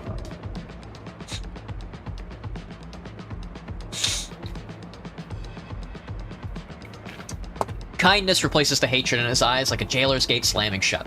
Beautiful. The troll grumbles and it feels like the earth is quaking. The magic in his eyes softens for a moment. The strings are unstable around the troll. You'll get to ask one thing, then the esoteric forces will break the magic. Speak, small one, and heed my warning. No king suffers foolishness. Just one question. That's all you've got time for. Make it worthwhile. Who you voting for in the election? What would you say is your biggest weakness? Why are you so hostile? I think he would just answer just like, I hate all things and all living creatures. But that could be an opportunity. Now, biggest weakness would... Alright. I have a weak left knee from years of crushing unworthy subjects. He points a sharp claw towards his kneecap. How'd you end up like that? Training injury? The light in his eyes fades. Silence, peon! The degeneracy of man has no limit. The fight is heating up. Focus. Focus. Attack its eyes. Snell tosses his hair out of his eyes and looks up to Gorgalash's face. With sweat flying off his brow, his lightning-fast sling, the goblin fires a shot at the troll's face. It hits his left eye with a loud smack. There we go! Direct hit! The troll roars in pain and anger. Yeah! The troll leans forward, hate in his eyes. He swipes at you with jagged claws at a manic pace, belaying his size. It tears your flesh into bloody stripes. Ha! Blood is drawn! I will mangle your corpse, filthy cleric! Focus! Consider your best options. You're right in the death zone. Get around it. Figure out a non-violent way to end this. I like where this is going. You look into his eyes and see hate and fear. As you see into the troll's rage-filled behavior, you come to a basic yet vital realization. It's Earth. That is where his anger is directed, but its origin, fear. You can use this fear of Earth to your advantage. If you successfully impersonate Earth himself, then perhaps this can be resolved quickly. Possible paths are closing off in this fight. Soon it'll be all or nothing. The goblin sits at a safe distance and launches another stone at the troll. Smacks him in the face this time, just to the side of his eye. You insolent pests! The troll reaches towards you with one hand. It feels like a slow attack. You step to the side, but you notice too late the beast moving forward. His foot is coming at you fast as a missile. Uh-oh. It comes down on you like a hammer on an anvil. You can't resist the force. Try not to be flattened. The rough underside crushes your entire being in an instant. You can't do anything. It is impossible weight. And you get crushed against the ancient stone. I failed. Again, yeah. Another sacrifice for the pavement to the gravel road, 30 feet down the lane. Blood pooling into the gutters, people forming a crowd all around. A spectacle of human achievement. A fight against the most fearsome beast of Ascani. Ended in an instant. You saw when it happened. When the troll awoken from the mud and the stone, when its claws clashed against the thatched roof of the neighboring hovel, Father was not the first to grab a pike, he was not the last. He was one of many brave men. And I remember the sound. Which one? All of it. I remember all of it. Yeah, you were there for all of it. The sight etched under the inside of your eyelids. The sight of humanity being snuffed out by those wretched creatures, each deserving a complete annihilation, on the gravel road 30 feet down the lane. Mother did not speak with you about it, not once. I never asked. You never asked. This is what man does. He grabs a pike and goes to face the roaring troll. He gets his bones embedded into the pavement, over and over and over again, until the heavens open up to the earth and the hells spill their guts on your doorstep, until the last man takes his last breath on the last day of existence. Until you die, you will pick up the pike. I jolt awake, mangled and bruised, dying. We'll see for how much longer. Please don't kill me. It's over. I died. We run it back, folks. We run it back. All right. I think what we need to do this time is cast a bark skin. That would honestly be a better, decision. We're already full health, so it doesn't matter. So hit me with a bark skin. We could do enhance ability, but honest to God, just give me some protections. All right. Let's run it. No, whoa. I forgot to analyze it. Whoa, I gotta study. Orca. A troll. What should we do? Let's see. So it seems like he wants to attack me no matter what, so... Would I rate the mushrooms on that guy's back? Ooh, tasty! He's farming.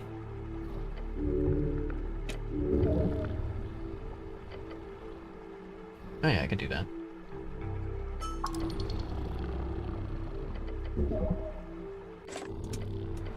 Break one of the troll's toes. Not close enough to smell the troll's rank odor, you reach forward and clutch the troll's pinky toe. Twist it.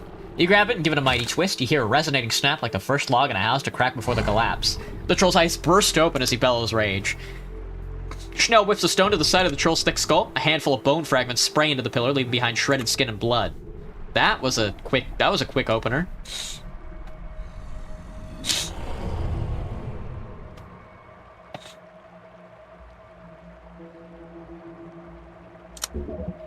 Destroy this insect. You might be able to talk yourself out of this.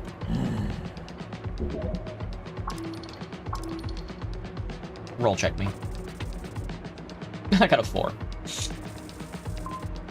Oh, very low rolls this time around. That's very funny.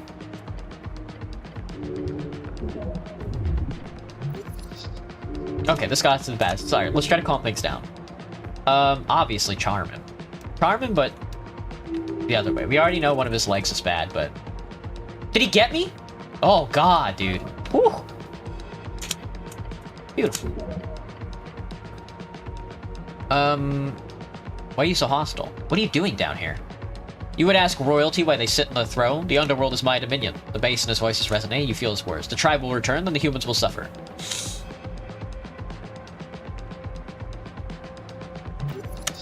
the worst thing to say, definitely. You dare to spell me? I am King Gargalash. Focus up. Right in the death zone. Alright, let's figure out a non-violent way to end this. And we're talking about Earth. I get nailed by a 9 slick, but I got a 4 defense. That's not too bad. Insulin fist. Pretend. Oh, there we go. Okay, now we're in the spot that I need to be in. Calculate any way to win this? No, a DC 4? Pretend to be Earth and intimidate the troll. It's as simple as that, folks. You pull all your might into your posture and stand with divine grace despite the blood caked on you. You enhance the volume of your voice and speak with a rumble that dwarfs even the troll's voice. You desperately try to hold together your meager kingdom. I need not try, for I know it is mine, and so I reclaim it.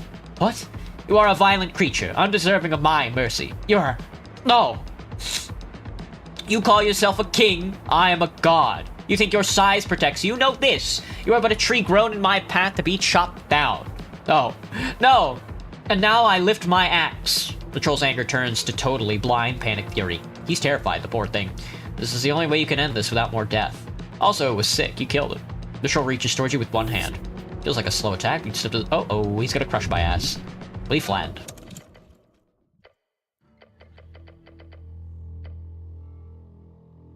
I remember all of it. And I never asked. Oh, fuck! A familiar scent wafts near you. Musk, death, life, life, death, spores. Look to the side. Not far away, you see your mushroom boy. He's waving his staff, spores surrounding him in a thick cloud. You feel as your drumbeat of blood, slow and frail, becomes the sturdy rhythm of a march again. Green suffuses you. Your bones are mending.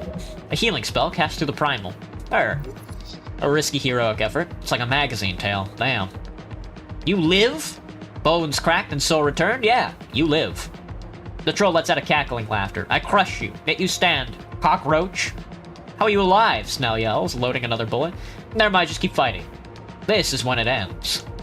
Despite being visibly panicked and tired, the goblin whips another stone at the troll's head. It cracks him right above the eye. Your companion is on fire. Give him a quick thumbs up. The goblin gives you a curt nod. This is it. This is everything. This is time for divinity. Call on Earth. Channel Earth. Oh, it's only a 4-tick.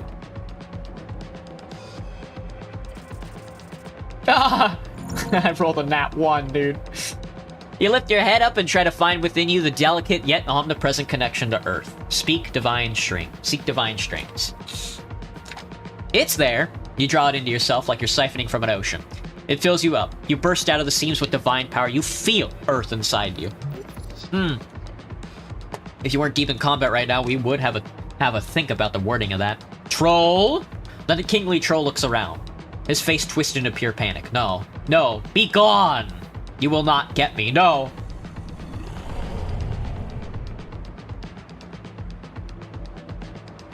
He lunges forward. No! No! Now's your chance. Don't let him get away. Focus and steady mind. It is time to take the devil down. The evil down. Rush behind the troll. I am the king of Ascani, I am. Now's your moment. Your god is watching. Every god is watching. Strike down the beast. Finish what Earth started. Defeat Gorgalash. Tackle him.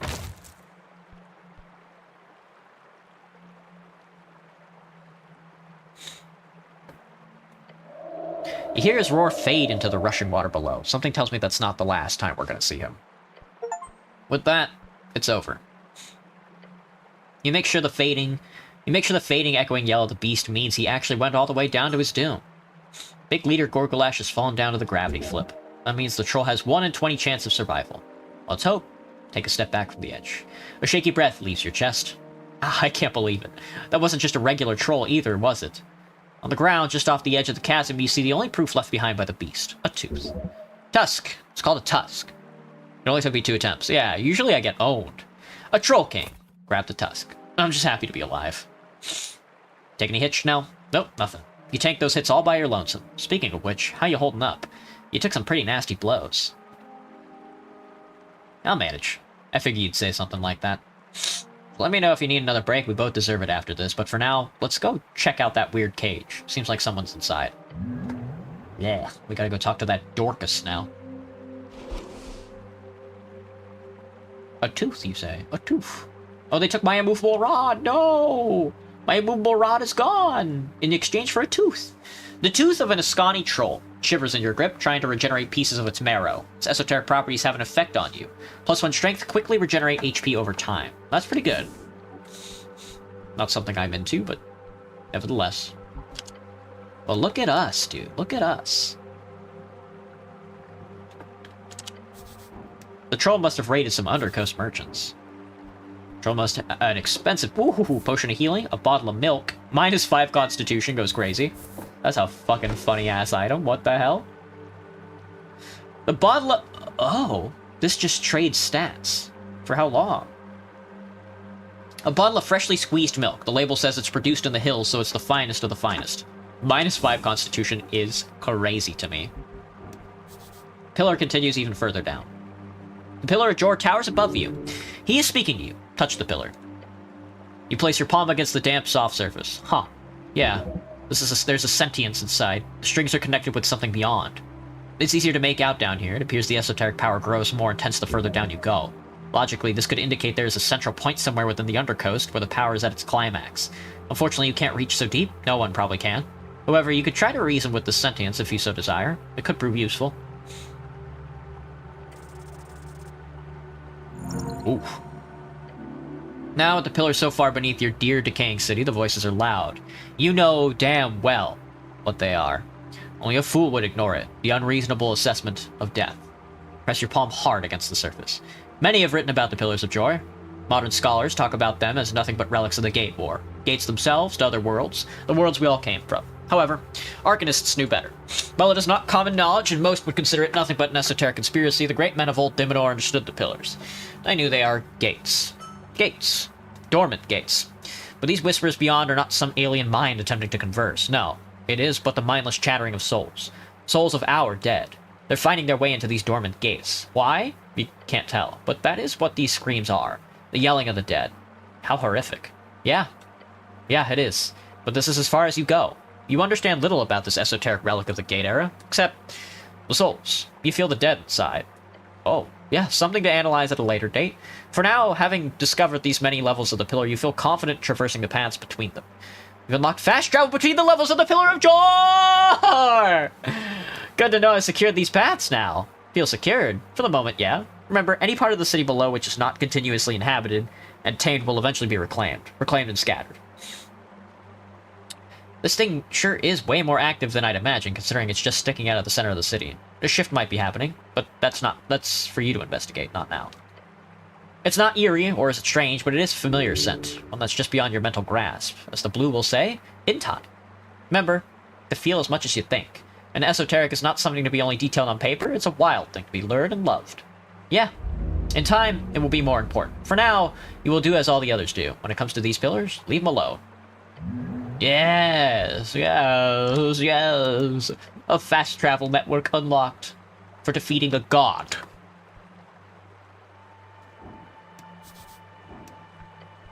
As you approach the cage, you hear a faint voice inside. Ahem, won't you help me out of here, good fellow? On the ground, you see a key.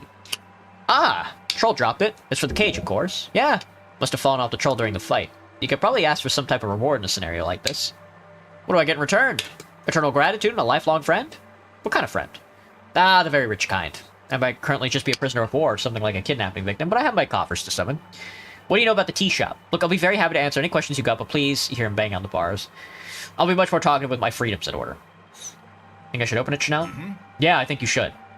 The dragon's slain, time to save the damsel. You hear a laugh from inside the cage. A damsel, eh? I'll take it. Now, please. Right, right. As it opens, you fetch a well-dressed and surprisingly not so scuffed man steps out. Ah, yes, this is the feeling. Prince Meridoc Moonwatch. Freedom. The sweetest nectar of any band. Yeah, this guy, he's got style written all over him. That sure is a free strider. This is Merchant Prince, specifically the Moonwatch heir. You've heard of him. Are you Meridoc Moonwatch? The one and only! The fancy free strider flashes you a series of pearly white teeth. Allow me to properly introduce myself. He bows deeply. Hola, Jean. Salvamis. Shekalo, and greetings.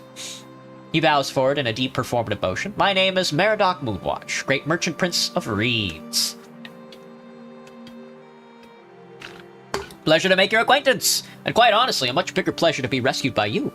He looks to the goblin and immediately holds out a hand, presenting his palm. You must be a local tribal member. Great to meet you.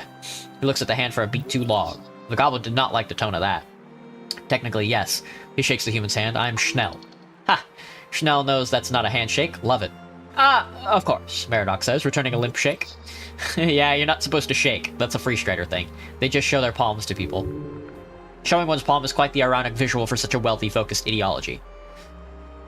A prince. Merchant prince. It's a plutocratic thing. Okay, I get it. Great! Do a thumbs up. He returns the gesture with a goofy smile. He lifts his head even higher to proclaim a single question. Who might you be? I'm a great wizard.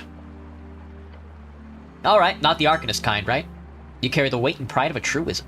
He shakes his head. Actually, don't answer that. Just, love it. He clasps his hand together. You, my good fellow, have just saved a top-ranking member of the Free Strider Revolution. So now let us get down to business. What can a son of Free Thazen help you with? Anything you need. A term of the liberated post-war Free Strider-led rebuilt Thazen, arguably the greatest free city in Reeds. Vincent to pray you a lot. Who you voting for in the election? Funny that you mentioned that. I did hear that anyone authorized to stay within the city is allowed to cast a vote, which is a wonderful policy, and the Ascani Reach Trading Company has surely pushed for its implementation. However, as an outsider and one of significant political power, I will not partake. Okay, but if you were to vote, I'm not on a campaign trail here. But without giving any official backing, I will say the Free Strider Party here in Norfolk has done a great job so far, that's all I'll say. So you really won't vote for them? He shrugs. I would simply be tasteless. This election of yours should be decided by those who call Norfolk home. Whether they have been here for a week or a decade, doesn't matter. But I do not call it home, so I will not vote. That's why I haven't made my presence known here in the city. I'm here incognito. He's looking for a fight. You should disagree with him. He'll like that.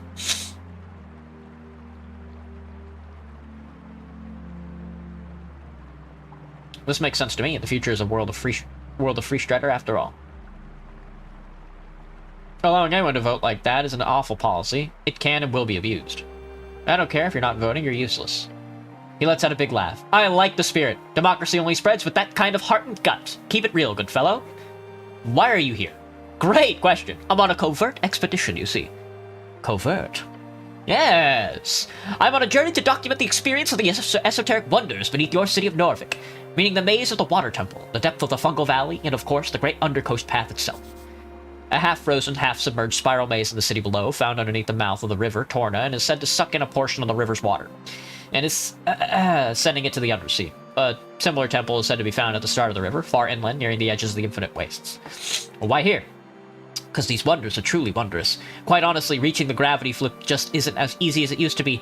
Back in days, and it could be a week's travel just to get to this kind of depth. I'm currently writing my next book, called A Free Strider's Guide to Ascon. But writing a travel book about a place you've never even visited sounds a bit silly, doesn't it? Yes. What?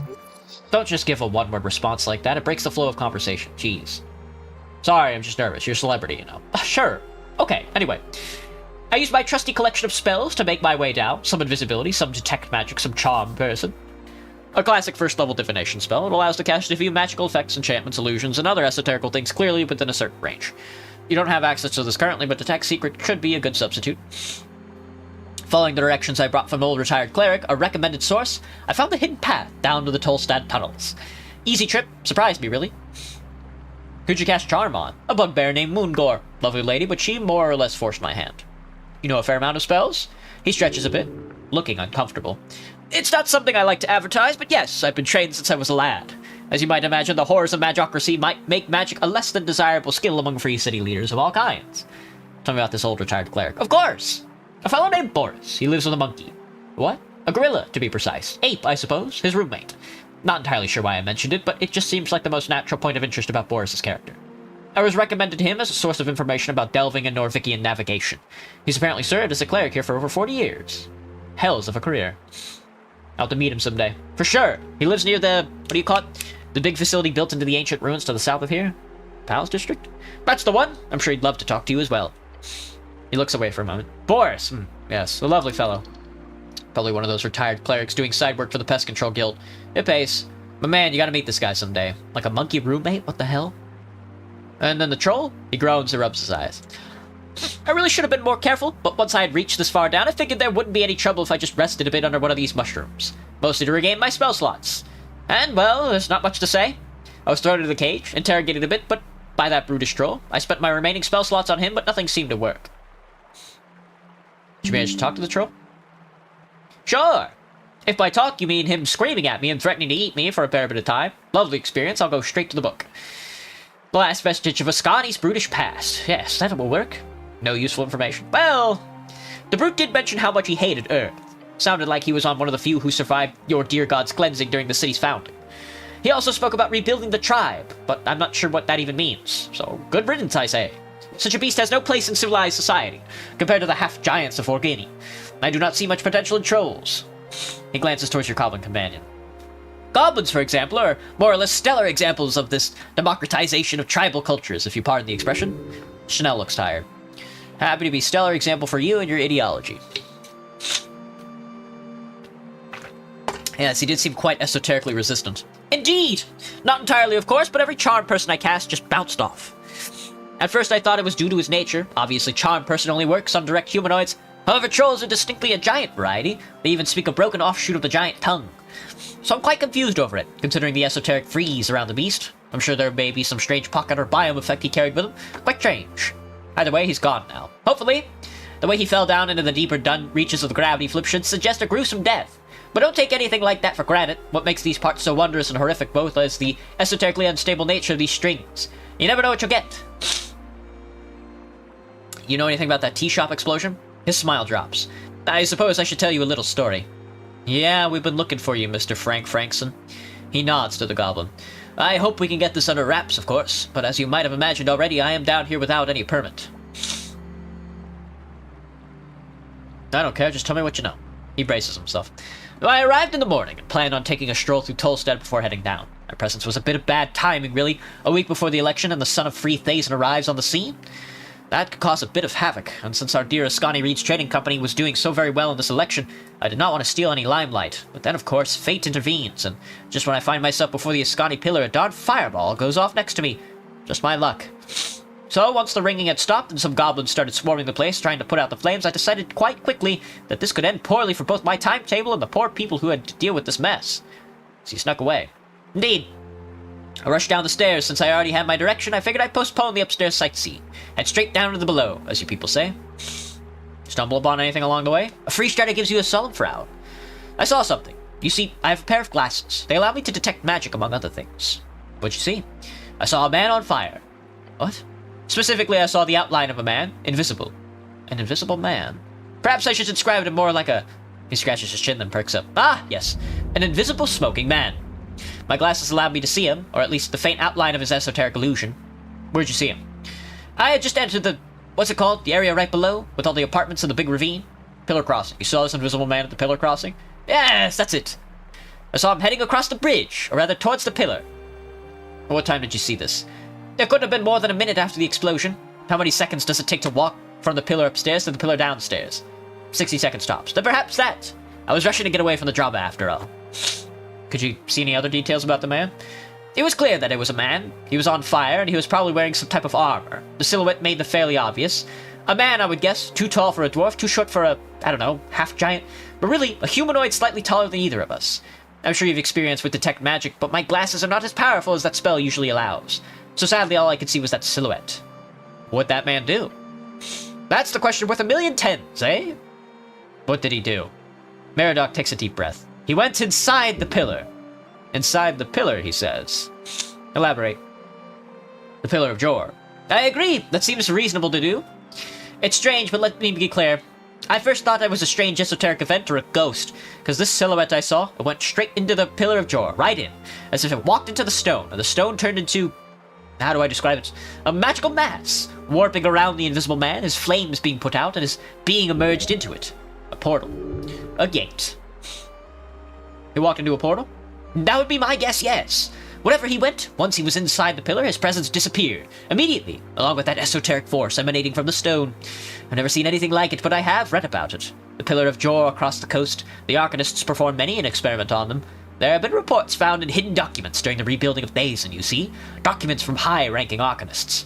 This is all kept very secret among the Free Strider ranks, of course. Please tell me. I can tell you one thing, perhaps, about it. By the logical argument as to why you should tell you everything. Huh. Yes, this man clearly accepts logic. A rational human. A wizard, even. Mr. Meridoc Moonwatch, any information you can give me will help me in this case. I'll push the most rational thing he obviously desires, as any of these foolish Free Striders desire. If you know something about the pillar, then telling me will not only help my case, it will also, most importantly, keep the first ever election of Norvik safe. He clasps his hands together. You said the magic word, didn't you? Yes, I do worry that this whole event will curse the Free Strider cause, if you can keep things clean. Clean up? The Free Strider gives you a reluctant nod. Fine. As I said, this is top secret, so you did not hear it from me. Crosses his arms and looks out into the mist. The Free Strider ideal is meritocracy without magic. However, obviously we inherited the massive esoterical caches left behind by the Arcanists because of the beheadings. A terrible and idiotic waste of talent. Easy way to get some magical goodies, kill all the wizard. While magic itself grew weaker over the years due to the Arcanist greed, many of their findings are still quite useful to this day, especially their scientific data. What's secret about this, then? They appear to have been in contact with Jor. That is... fascinating. Oh? How? Think about what a reasonable reaction to this would be. Awe and terror? Intrigue and wonder? Just let him explain it.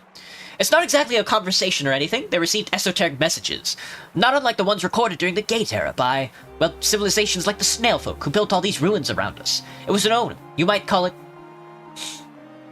What did he tell them? The Free Strider taps his hand under the pillar. Some strange codes taught them some new spells. The last message we found written down by one of the Arcanists, the Haggard Shags, was in order to stop. Stop what? To stop opening the gates. He raises his chin. You see? Then he places his hand upon the pillar beside him. They found cracks in the gates of Jor, leading to the outside, the place we all came from. They got out? Teams of Arcanists, back when they still wielded 9th, 10th, and even 11th level spells, they could enter the pillar, just for a short stint. Many did not return, but those who did described the void of souls, alien worlds beyond, far realm aberrations, and paths within streams, whatever that means. Their work was cut short due to the Coast War, but they got in, my good fellow. And Jor was none too happy about that? It did not appear so, no. He nods. I believe that invisible man, who most likely fled directly from the explosion. He too entered one of those cracks in the ancient gate, as unlikely and wondrous as that seems. How'd you even deal with that? Like, do we follow him through the cracks? Yeah, Snell. We must follow him through the cracks. Meridoc chuckles, a nervous chuckle. Good luck with that, I say. But unless you happen to know some ancient being or gods forbid still alive Arcanist, then I'm afraid you're out of luck. We found no realistic way to replicate their attempts to enter the pillar. It's not like higher tier spells are exactly common, eh? Could a Sphinx count as an ancient being? Oh! You speak of the giant Sphinx upstairs. She's quite the celebrity. Hells, if you can get her on your side, then why not? I do know some Free Strider researchers attempting to get on the good side of the Sphinx. It's one of the layers near Kriev, but that didn't exactly end too well. What about a Lich? He squints at you. What about it? I might be acquainted with one of those. Not sure I believe you. Or maybe I just really hope you're lying. Look, Liches come in all sizes. We had entire cities run by Liches back in old Diminor. Some of those Arcanists who went inside the cracks and survived were Liches. So if you happen to know a Lich, sure. The Lich might help you, if they don't just consume your soul first. You are aware that they are quite literally life-sucking horrors, right? Now be careful. Good, and good luck. You'll need it. What about a Demi-Lich? I'd suggest staying away from one of those, but really, even if you had one of your best friend, I'd probably end up with not having enough power to perform such magics. I'll find a way in. He bows his head. Now, I'm happy to be of service. Looking very worried for your safety.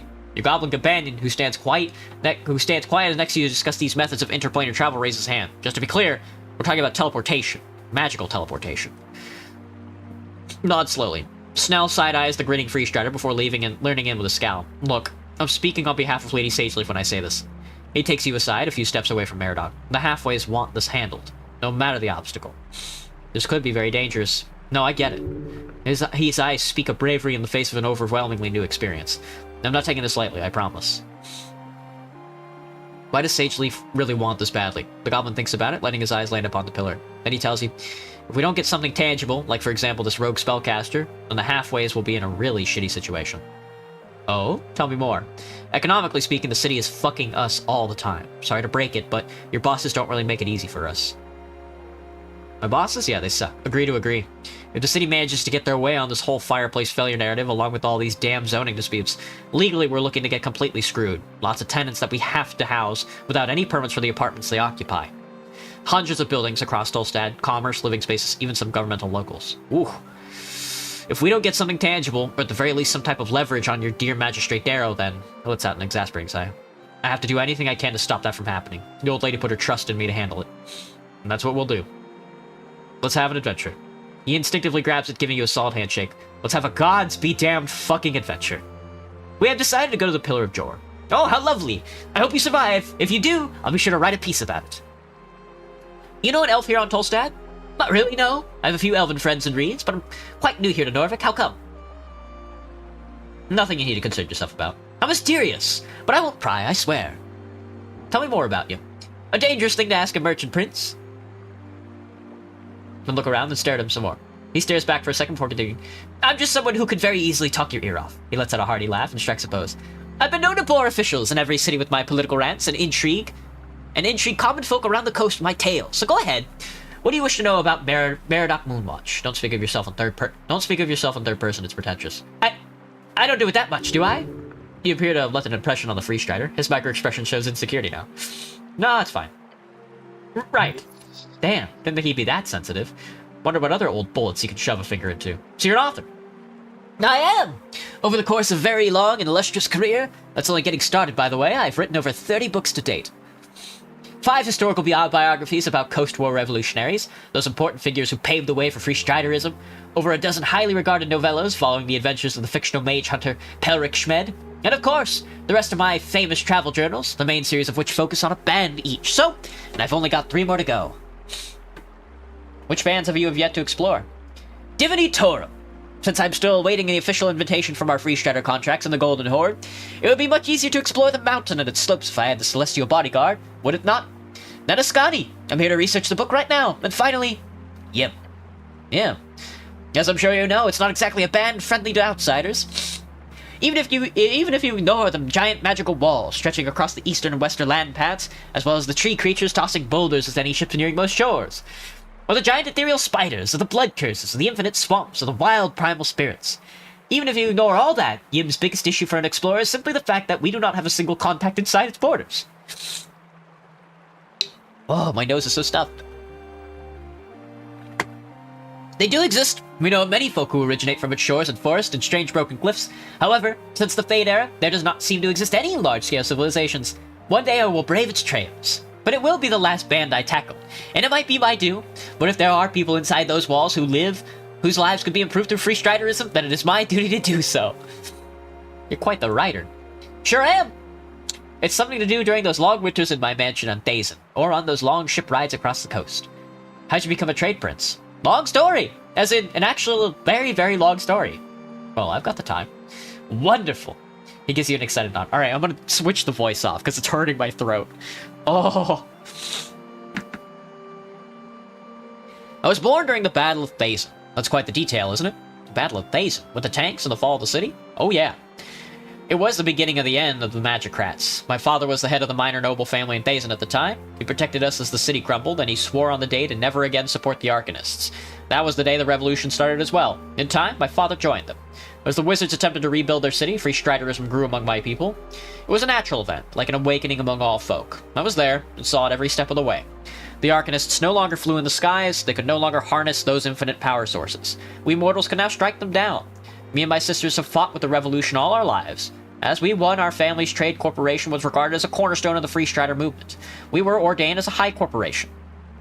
Once I proved myself worthy as a spreader of the ideals, I was granted a position within the corporation as trade prince. It's been life ever since. How old are you? I am 57 years old. Ow. He bursts out in a wild laugh. Good gods, yes. I keep forgetting I don't quite look it. Being a trade prince has its perks. You see, ever heard of a potion of longevity? A very rare and powerful potion. It extends the drinker's natural lifespan. However, if too many of them are ingested, the side effects are legendarily bad. If current documentation is to be believed, they have not been brewed since the Arcane Era. A life-extending potion. Oh yes. How many have you had? 3.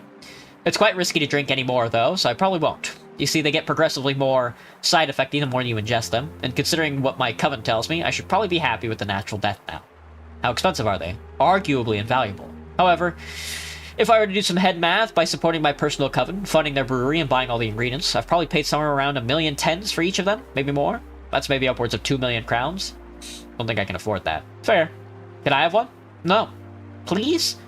Even a mega coven can only brew 1 or 2 of these potions in a given year. A very large coven, run like a corporation, usually working alongside their chosen city-states. There are 4 of them on the coast. Officially, the biggest is the Hexbrew Incorporation, working directly with the Free Striders. They'll brand a potion, as well as the name of the largest mega coven in Reeds, led by Joanna, the most powerful hag on the coast. As you can imagine, they go to whoever has the most resources. This seems unfair. Many would agree. However, limited resources are what they are. What is a trade prince? I oversee certain branches of the Moonwatch High Corporation for one. There are some responsibilities to the revolution, of course, but that's really more on the side hustle. The writing being one of them. Lots of politicking and lots of traveling. A very fun position. I'd love to be a trade prince. I could recommend it. If you work your way up, I'm sure you could land yourself an executive position in Norvik's future high corporation. You just travel around a bunch? Most every day? Every year? Yeah. I haven't gotten tied down yet, so this exciting lifestyle is what I've chosen. We'll see if that changes in the future. Perhaps I'll get married. Who knows? What about you? Good fellow? Huh? You tied the knot yet? Your heart skips a beat. Whatever you do, do not act weird. Your goblin companion glares at you. Ow. Sorry, I must have mumbled. I said, do you have yourself a woman, or perhaps a man? I'll be honest, I've yet to research how the Earth folk manage their intimates. Buggering isn't outlawed here, is it? Gods, I hope not. You really can't handle a conversation like this. Can't you dodge it or something? Sorry, must seem like a strange question, but you'd be surprised. There are tons of cities across the coast that try to regulate and codify what people do with their bums. It's really all quite ridiculous. You think I can roll this? There we go. Not too bad. You raise your head and the nervousness is gone. Hope it's not bad to ask. Ask about what? Oh, sorry, I must have been unclear. Just want to ask about buggering. The butt? Yeah, is it legal here in Norvik? I believe so. Norvik has no laws dictating sexual activity between consenting adults. Legal courtship and marriage is also open between all folk type and adult people over the age of 21 in human scaled years. It's legal then. Good to know. So about my original query then. You got yourself a special someone at home, my fellow? Your one and only real weakness. LOL.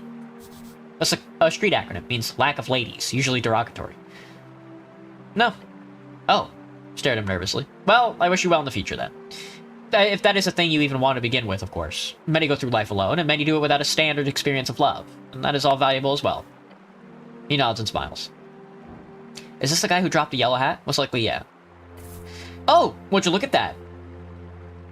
It's yours, I assume? It is indeed. I must have lost it at some point. I did get in quite a hurry.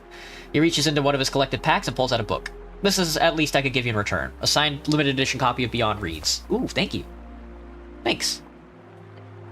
I try to infuse my writing with freestrider ideals, and it's proven quite popular across the coast. Hopefully it's a sign of the times. Of guys good fortune come.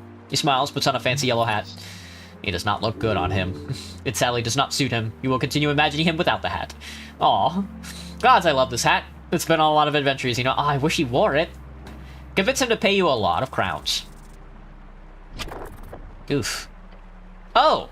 Oh no. What? You literally missed the opportunity to ask him. What, when? When you saved him before, that would have been so smooth. Now it's too late.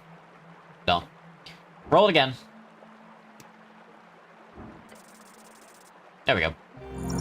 See? Ah, yes. You know him. How to get him to give me money? Yeah. Just be quick and decisive and maybe wait on the fact that you just saved his life. Did you say something? He's just muttering to himself, happens. Mr. Meridoc, trade prince. Yes? I just saved your life. Ah, I understand. He tosses the... Oh! Oh! Ah! It's the gold! He tosses you a heavy pouch. Enjoy, sir. There are many hundred crowns in this pouch. Those were my travel reserves. I always keep an extra pouch of the local coinage. I have to say, crowns are quite marvelously designed. It's probably my 7th favorite type of coin, behind pennings, snibs, sigs. I do think embers and brimarks and souls are all somewhat equal in usage. What about elvish coinage? What about Janipal? He visibly and audibly shudders. At the bottom? Darn ice cubes? He smiles proudly and effectively. He does not care about those coins. That's all I've got. Very well. I think I'll pick myself up here for a bit. I think that darn bastard troll tossed some of my belongings down the riverbed. Hopefully I'll be able to recover some of it, but either way, thank you again, good fellow. You've performed an amazing service for me and the entire revolution, if you believe some of my fans. I owe you a great deal. If we ever cross paths again, I'll be sure to repay you. Don't shake his hand, you look like a fool. Yeah, don't shake it. The free strider shows you his palms in an open gesture. Well then, if you need anything else, I'll still be here for a little bit. But good luck out there, and if I have time, let us speak again on election day. I'll be sure to hang around Tolstad when the time comes. Yeah, fuck this guy. I could pickpocket him.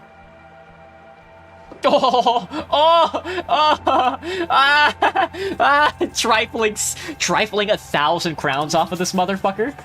He's a true free strider. He has 7 wisdom. Yeah, pure capitalism, dude. He's famous, known along any metropolitan square mansion and or ballroom across the coast. The type of guy who's leveraged the changing world and its new popularized technology to gain a hell of a lot of staying power. But he's also old money. That certainly didn't hurt, so not as impressive as the scrappy underdog story would have you believe, but still pretty impressive. Honestly, for a blue blood with Arcanist ties to even survive the revolution is a feat on its own, but to flourish? That's true talent. Oh, that's completed questing. Take hold. Be aggressive. Push over the line, destroying each worthless monster in the way. That's how you get ahead in life. Aggressive competence with stoic demeanor. What? Where's this thought coming from? From you. As the adrenaline wears off, as the world comes back into perfect regular clarity after such a deeply euphoric fight, you're standing here realizing you're on top. This is where you're supposed to be. The most competent men around. The fact I'm alive is the most impressive part of it all. This man surpasses the dwarven dialogue. It is also the number one sign of your supremacy, of the size of your manhood. This taste of pure, near-instant, blood-misted death has got you hooked. You need more. More? More fights. More near-death experiences. More romance. Romance. Romance! Knights chasing down tyrannical dragons. Damsels being carried to safety. Empires falling and kingdoms rising. Men with goodness in their hearts bearing the burden of reignited spirits. Breaking darkness, smashing evil. You finally reach that point. The point of actually feeling like a professional cleric. Feel like I'm good at my job is to kill an extremely dangerous, probably now extinct gigantic monster? Heroism, knights, and kings is fascistic propaganda used to elicit unrealistic aesthetic ideals for young men, radicalizing them against nationalistic agendas. What's wrong with that? Makes them feel bad about the world when they get stuck working in Lamplighters Guild, thus incentivizing violence against the system. Nationalism promotes terrible, hateful ideas. We don't want a feudal state of old, nor do we want a repeat of the arcane era madness. We want a liberal, modern man, one who is nice and calm and loving, never hurts anybody else. There's nothing admirable but a man incapable of force. In an ideal modern city life, you wouldn't need force. It isn't such a utopia that manly force would especially need to be honed. There is a self-destructive hatred festering within men, within you. Some might say it is driven by the forces of various powers in the world. Some might say it is inherent to this post-war era, but it does not help anyone. A man is not inherently evil for desiring greatness, nor is he mad for throwing himself into danger. There's always a need for men to take and rule and protect. What is needed is a way for men to dream freely, to aim towards the ultimate greatness of the self, aimed at helping everyone around, so they do not become thieves or tyrants or ruthless gatekeepers. If there's no positive outlets for these desires, then that is exactly where they will end up. A generation of men told to be calm and nice will grow up to be violent and wild. A generation of men told to be competent and good will grow up to be wise kings and lovable people. Simple as. Simply don't agree. I see the point, but I think it's more complex than that. It always is, annoyingly so. Feels like you might be leaning in the wrong direction here. The goal isn't to break yourself for some illusionary audience. That's true, it's, oh yes, risk assessment, baby! The larger that creature is, the more you should be getting paid. Not in trophies or loot, that shit's a nice bonus, but you gotta get this on paper before you dive in. If you're ever fighting a troll again, you'll be doing so for maximized hourly rate, with every possible gruesome death calculated into the final price. Your life on the line, that pouch is getting fat. Them's the rules. Like the pest-controlled guild, sure, but like, way more lucrative. Clerics are in high demand, especially these days. Clerics with your kind of esoteric know-how. Invaluable. I do like getting paid a livable wage. Oh, yes! The towers are infamous for their tight budgets, after all. Gotta make a living somehow. Taking the gamble for pay is good, sure, but to actually live to tell the tale, for that, you need more than luck. You need the luck of the fool. Yes, please. Every time you head down here, it's a gamble. Every time you take on a job, and there will surely be even more ruthless jobs than the troll in the future, you will roll the die. That die being a 50-50 chance of death and destruction? What the red one call it? Getting blood misted? Instantaneous smashing. That's it. That's what you're risking every time, so embrace it. Focus on being really, really lucky. You've survived long enough on gut and feeling and ultimately pointless gambles. It's time to calculate your odds properly. Tell me more. As you can clearly evaluate, each time you take on a challenge, your outcomes are quite extreme. It appears you are just as likely to succeed in an unlikely and extreme manner, as much as you commonly find yourself in a radical and rather terrible failure. That might be true. It is. Even by recognizing your personal skill level involved in any particular task, the overwhelming chance of chance is evidently your clearest ally. This is bad. Instead, let us lean upon the strings for balance, a tightly strung balance, one born out of a beautifully curved yet balanced bell. A bell curve. Yeah. If you before had an equal chance of each outcome, which is quite volatile, this would instead allow you to take control of the outcome, aligning each attempt around the center, the average. This would reliably increase your odds at succeeding at tasks you are equipped to handle, while dramatically decreasing your failure rate at those you are not. I understand what that means. Obviously, it's quite rudimentary. Of course, this would impact both you and your opponents. Drawer strings are universal, after all. Tell me about the luck of the fool. If you're gonna gamble, might as well save yourself the biggest fails. Whenever you roll a natural 1, you get another result and take a 1d4 damage. This effect can be repeated infinitely. This damage cannot take you below 1 HP. That's not too bad, I roll a lot at once. Dungeoneering reflexes. You've dodged enough shit to get down here. In the future, you'll be ready for anything. Whenever you roll 10 or below, add an extra proficiency to the roll. That's not too bad. Professional cleric. There, this is it. You feel it. Finally, you are competent. You cannot critically fail. You just don't roll a 1 at all. Rather than rolling a 1 and then re-rolling, you just don't roll a 1. Tell me more about curved yet balanced belt. Naturally, you should only take on challenges you are capable of succeeding at. This will lower any risk involved. Whenever any d20 is rolled, the strings of drawer causes the outcome to lean towards 10. The chance of critical rolls are diminished. These are all tools of your trade. Each will help you in some way. Your choice here is to focus on one path. The gamble, the delve, the veteran, or the thinker. I will take the fool. You'll be very happy about this the next time you're about to stub your toe. Thus it goes. Guess I'm a troll killer now. Oh, zoomed up.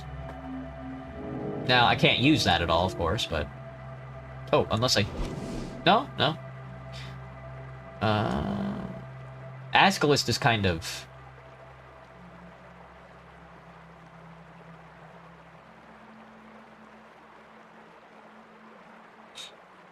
Democratic Herald.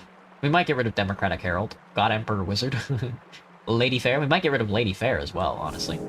Well, let's take a look at Esoteric Ebb. Do I want the good news or the bad news? Give me both at the same time and make it as convoluted as possible. Oh, and I leveled up. Damn. Obviously I want a wisdom point.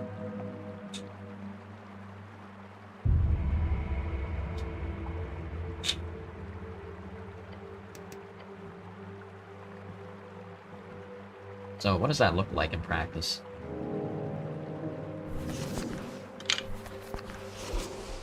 $16 wisdom? Okay. 20 intelligence, 21 charisma. That's good. That's good stuff. We leveled up at 14,000 experience to the next level. Alright, and we also got another quest done. Ooh, we're slowly knocking all these out, huh?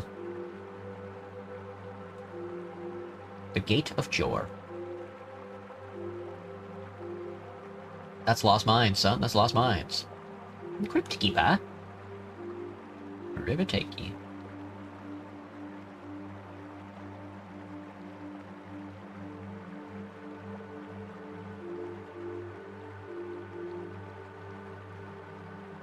I do want to do more of these.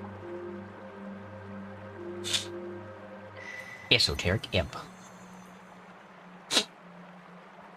Here we go.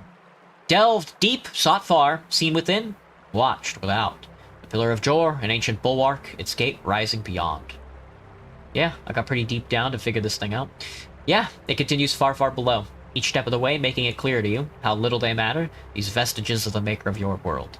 They are but esoteric rock which sits until something changes. This isn't making things much clearer to me, to be honest. That's okay. Remember the words, the ones written upon the soft tissue at the back of your head. Feel the esoteric, sway it. Detainment and hubris and pride will always result in tragedy. A fool's talk. You are a genius at work. This investigation has led one step closer to that illustrious title you seek, the String Master. No. This magic must be wielded in attunement with the divine, nothing else. One of the three pillars of magic. It's represented by the sacred, the faith of all folk, your soul, and it's granted by gods who once walked among us. Listen to the voice of God. It shan't lead you astray. Not the voice you heard, buddy. That was, if anything, a potential patron, which is, of course, way more exciting. Okay, so I'm sensing some different paths here. Yeah, 3 of them. You don't know where they shall lead, but you may consider each. The voice of God. Earth watches upon you. The spirits channel your powers each day, and that will never change. Trust in the divine. Whenever you roll a d20, another hidden d20 is rolled. If that die is the same as your die, you critically succeed. If both are natural 20s, you regain all your hit points, you regain all your spent spell slots, you lose all the levels of exhaustion, and you become genuinely happy for 1d4 seconds. That's not too bad. String Master. Focus on your mastery of the esoteric. This knowledge, as cryptic as it is, will help you on your way. For each level of spell slot you have, you gain 1 additional maximum spell slot. Very good. Tell me about the communing patrons. You got a friend, Beyond. They'll take care of you, in a win-win sort of situation. If you take damage that would cause you to go to 0, a mysterious force protects you. If this happens, you take no damage and lose 1 first-level spell slot. If you do not have any first-level spell slots, this does not happen. And yeah, this is different from the godly voice thing, but mostly it's aesthetic, which is mostly an important aspect. Well, yeah, you know it. Come on, String Master me. 1 step closer to domination. Soon. We want String Master. I think String Master instead of Lady Fair.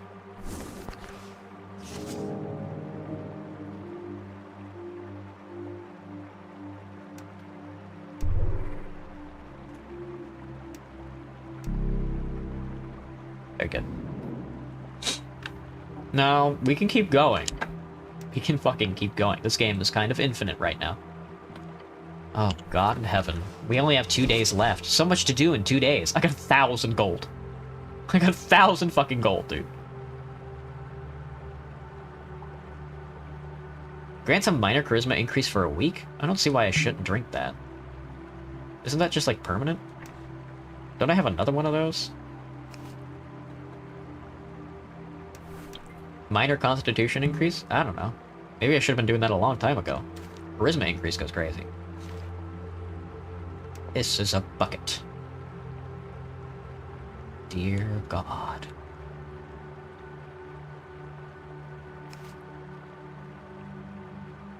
Weapons.